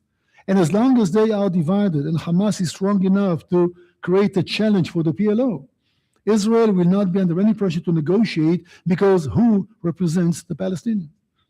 The policy was, you find one leader to represent you, knowing all too well they are so divided that nobody will be the leader. And our position was, we want to talk to somebody that can deliver. We can negotiate with the PLO, but the PLO lost the elections. They're not the legitimate leaders. So we can strike a deal, maybe leave some land, and you're under no obligation to keep your part. So first, resolve your problems, and then we'll talk. And to make sure that the problems are not being resolved, you're supporting Hamas to make them stronger. Money comes from Qatar, by the way. The real villain of the whole story is Qatar.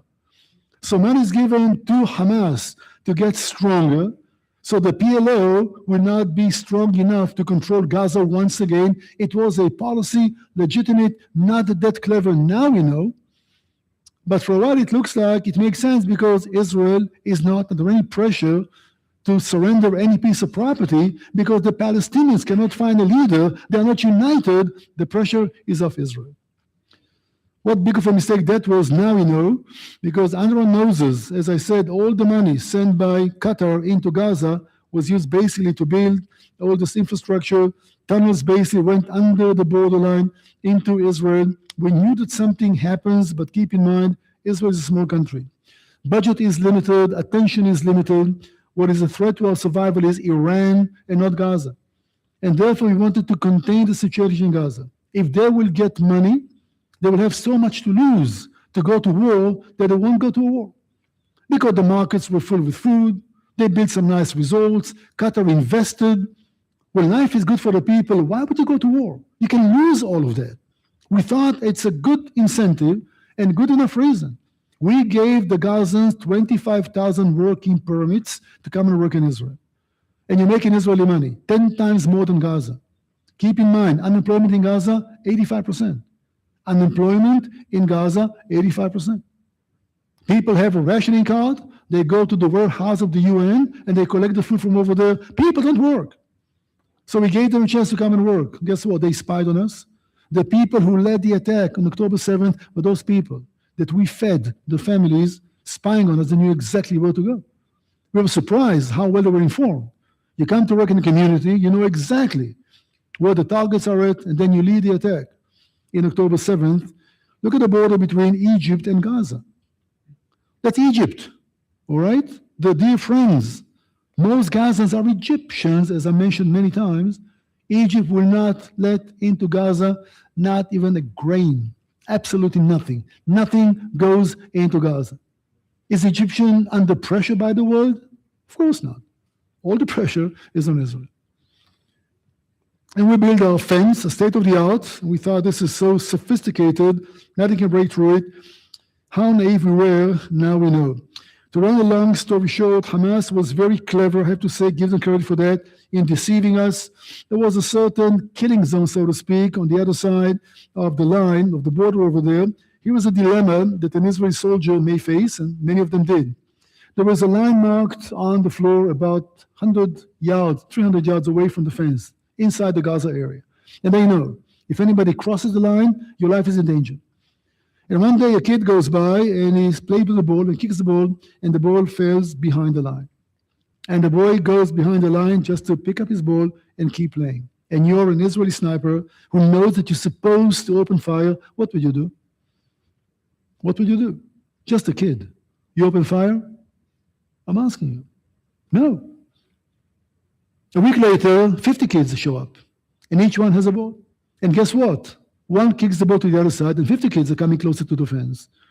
And 2 weeks later, a shepherd shows up and he has 500 sheep. And the sheep are coming all the way down to the fence. And before too long, there are burning tires rolling down to the fence, creating a smoke screen. Behind that smoke, people come and detach like magnetic explosives to the fence on the other side. And all that happens, and we see that the tension is mounting, but you do not open fire on civilians. And they knew that quite well. We were taken by surprise. October 7th was a wake-up call, and we paid, still paying, but fortunately, they pay much more. That was the path, if you wish, the deterioration that led to October 7, 2023. 6 o'clock in the morning or 6:30, but I need to read that first, just to have an idea about how Hamas sees the role of Gaza in civilians, especially the one at the very bottom. The leader of Hamas, not me, not propaganda, all right? Can you see that about the children in Gaza? That's doctrine. That's official policy. That's how they educate the families, and that's how they educate the kids. So speaking about killing children, they use them cynically as a human shield. Yes, they do. That's how they raise them. And again, not my words. You can find the quote quite easily. Just go and Google Ismail Haniyeh, where the man was killed in in Qatar a few years ago by us. So this will be the approach, and this is what we have to deal with basically in Gaza. And again, it was October 7th, was a holiday, the last day of the Feast of Tabernacles, 6:29. As I tell the story, I was walking the dog. That's my job in the early morning. And my daughter is on the phone. And she works for the Israeli news media. And she asked me, Dad, where are you at? I said, why are you awake that early? 6:29. I said, where are you at? So we're walking the dog. I said, go straight back home into the bomb shelter. 3,000 rockets are coming at your direction.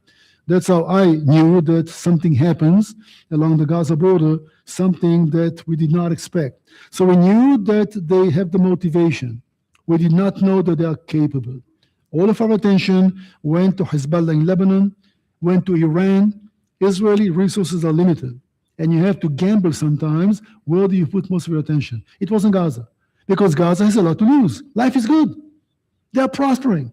They come to work in Israel. The world sends money in. They build holiday villages. Why risk all of that and go to a knowing that the retaliation is going to be devastating?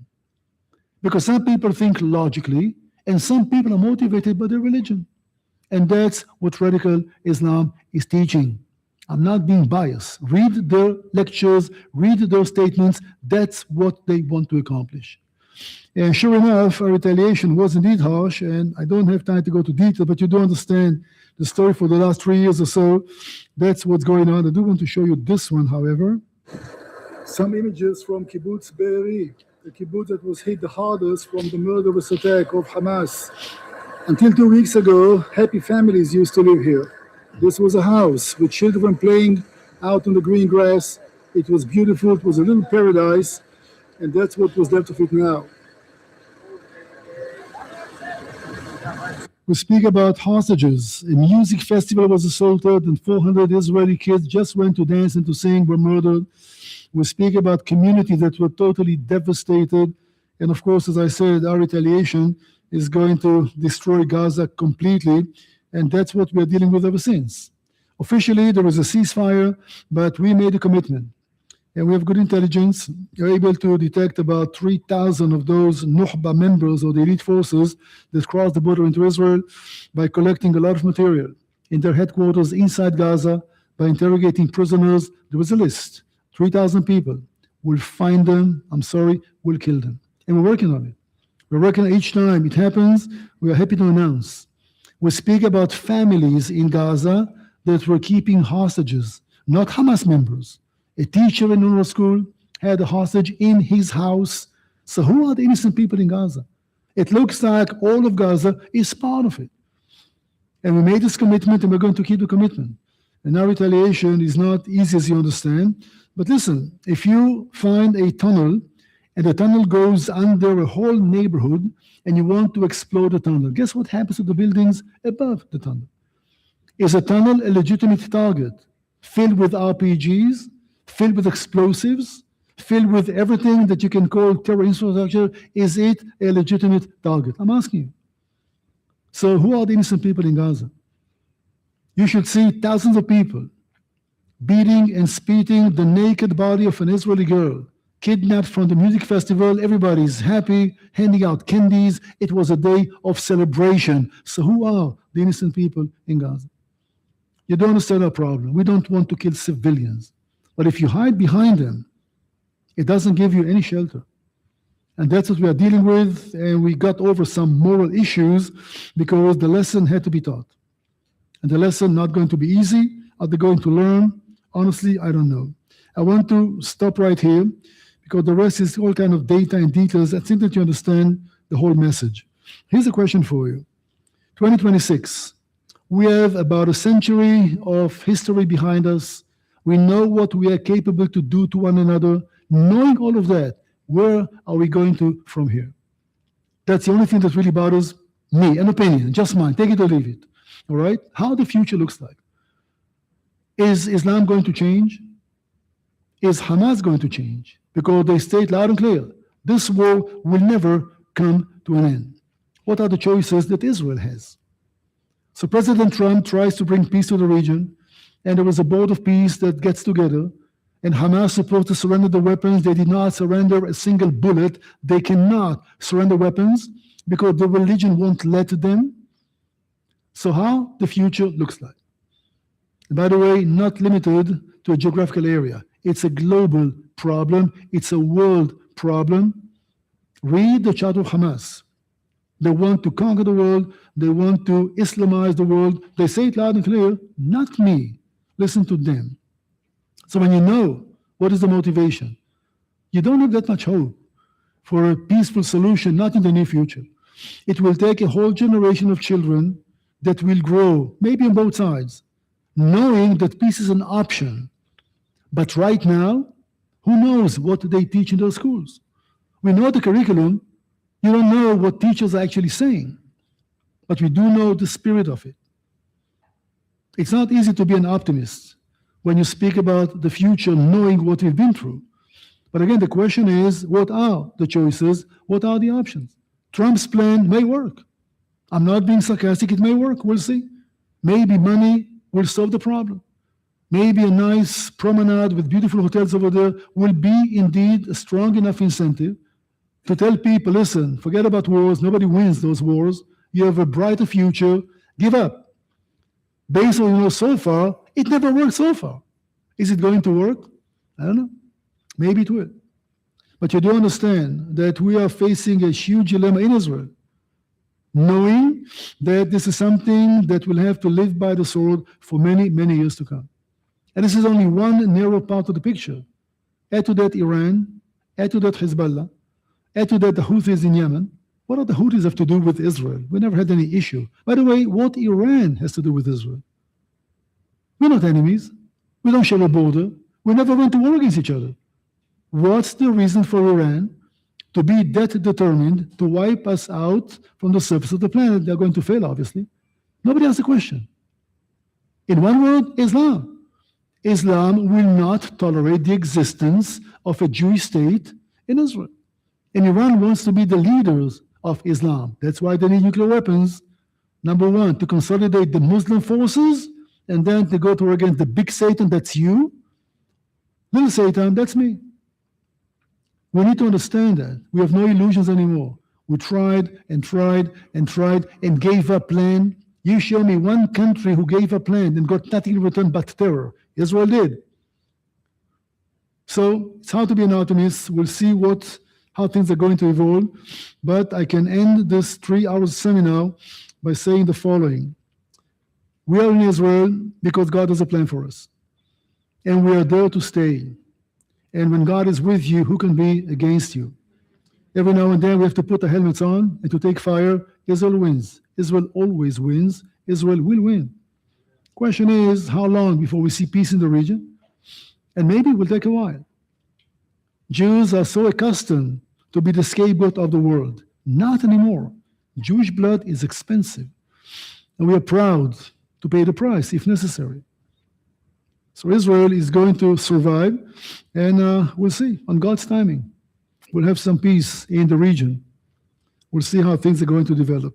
Thank you for your patience. I hope that you learned some new things today. I cannot say enjoy the seminar. Nobody enjoys that kind of message. But at least if it made you think, maybe once again, if it made you to go home to do some research, that's a blessing as well. Because most people don't even care to do that. And they base the whole behavior, they're very strong in opinion about something they know nothing about. The combination of zeal and ignorance is devastating.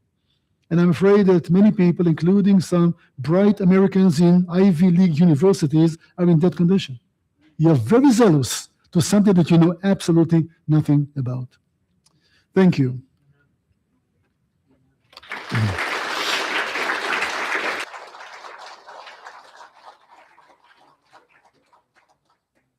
Yeah, sure. Does anyone have any questions they'd like to ask Ronny before we wrap things up tonight? Hold on.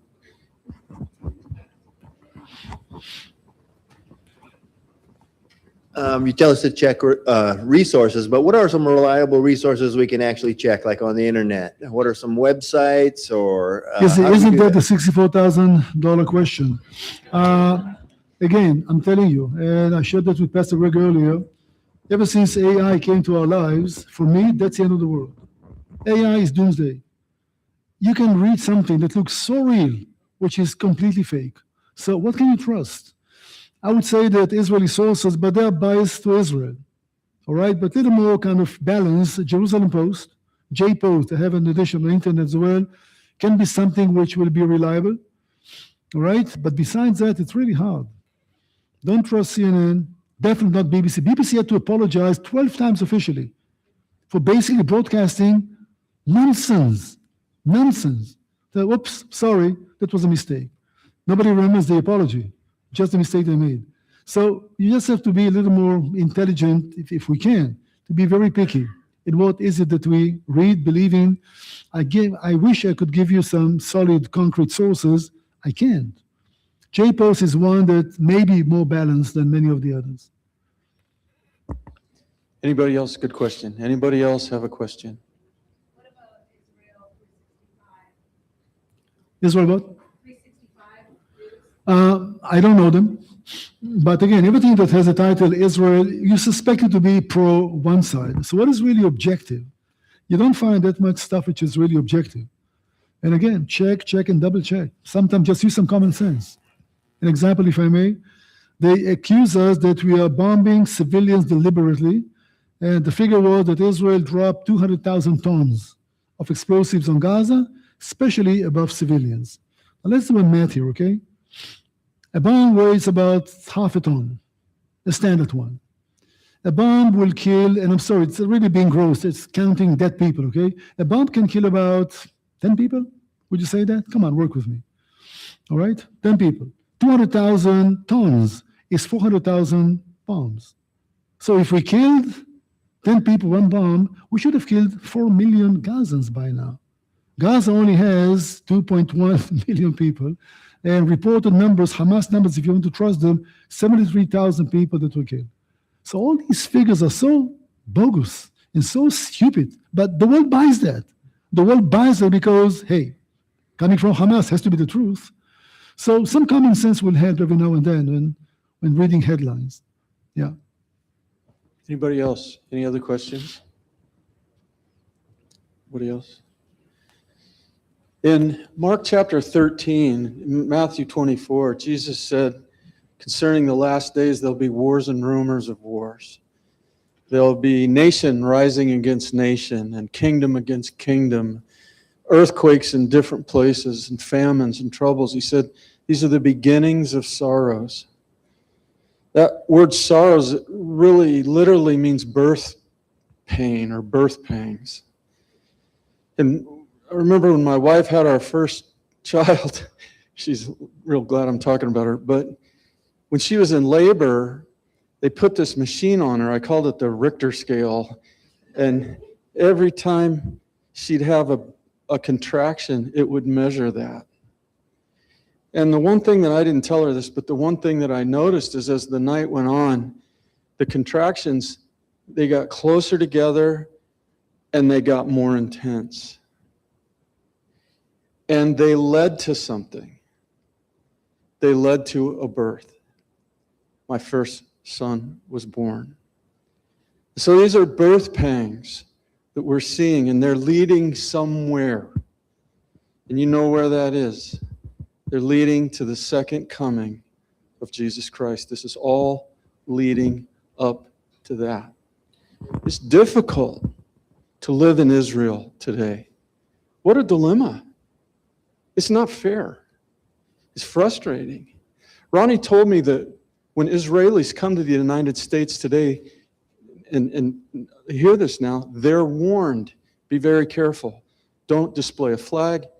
Don't wear an Israeli t-shirt. They tell you other things too, but be careful. It's dangerous there. It's coming here. The birth pangs. It's going to get worse. And we're going to be exposed to it. But Jesus said in that passage, he who endures to the end will be saved. It doesn't mean that endurance saves you. It means you put your faith in Jesus Christ and trust him, even in hard times, and he's going to come back. He'll save us. He is coming back. I want to end with just some thoughts I wrote down, and I wrote it down because I want to make sure I say it decently. This conflict, this Israeli-Palestinian conflict, we talked about this before, it won't be solved by politics or diplomacy or geography because its deepest problem is not political, it's spiritual. The battlefield is not the land of Israel or the Gaza Strip or the West Bank. It's not that. The battlefield is the human heart. And until the heart is changed, lasting peace will always be out of reach. This is why the ultimate answer is not found in a peace treaty, but in a person. His name is Jesus Christ, the Prince of peace. He alone transforms hearts, and one day he'll return to establish a kingdom of righteousness and a kingdom of peace. He will rule from Jerusalem, and that peace and that kingdom will never end. Above all, our greatest need is not just to understand current events. That's important, but it's to know the God who rules over history and through his son, Jesus Christ, and to make Jesus Christ known to a world that desperately needs him, to Jews, to Muslims, to Gentiles alike, because Jesus is the way, the truth, and the life, and no man cometh to the Father but by him. Thank you, Ronny, for helping us better understand the history of the conflict surrounding Israel. Now, as we leave tonight, thank you all for coming. We appreciate the fellowship, and we trust that you've learned and benefited from your time. And as we leave tonight, remember that history is important. It is important. Prophecy is significant. But the testimony of Jesus is the spirit of prophecy. And above all, may we know him and make him known until he comes. Amen. Amen. Let's pray. Lord, we just pray for the peace of Jerusalem. We pray for Israel. We pray for the people there. We lift them up and pray for your will to be perfectly done. We pray for Jesus to become known among your people, Lord. We pray for the Muslims. We pray that they would come to Christ. We know that many of them are. That's the answer. We pray for this country. We pray for this town. Pray for this group of people that you will fill us with your spirit and we will fulfill the call that you have upon our lives to tell others about Jesus, to show the love of Jesus Christ, to be witnesses in these last days. Fill us with your spirit. Use us, God. Use this group right here as we surrender our lives to the truth of Jesus Christ and look forward to your coming. We know, Lord, that you're coming, and we continue to wait patiently and look for you. In Jesus' name, may your will be done, Lord. Amen. Amen. Thank you. Have a good week. We will be here as long as you stay, I think. I mean, don't trust us on that, but there's still food and time to fellowship.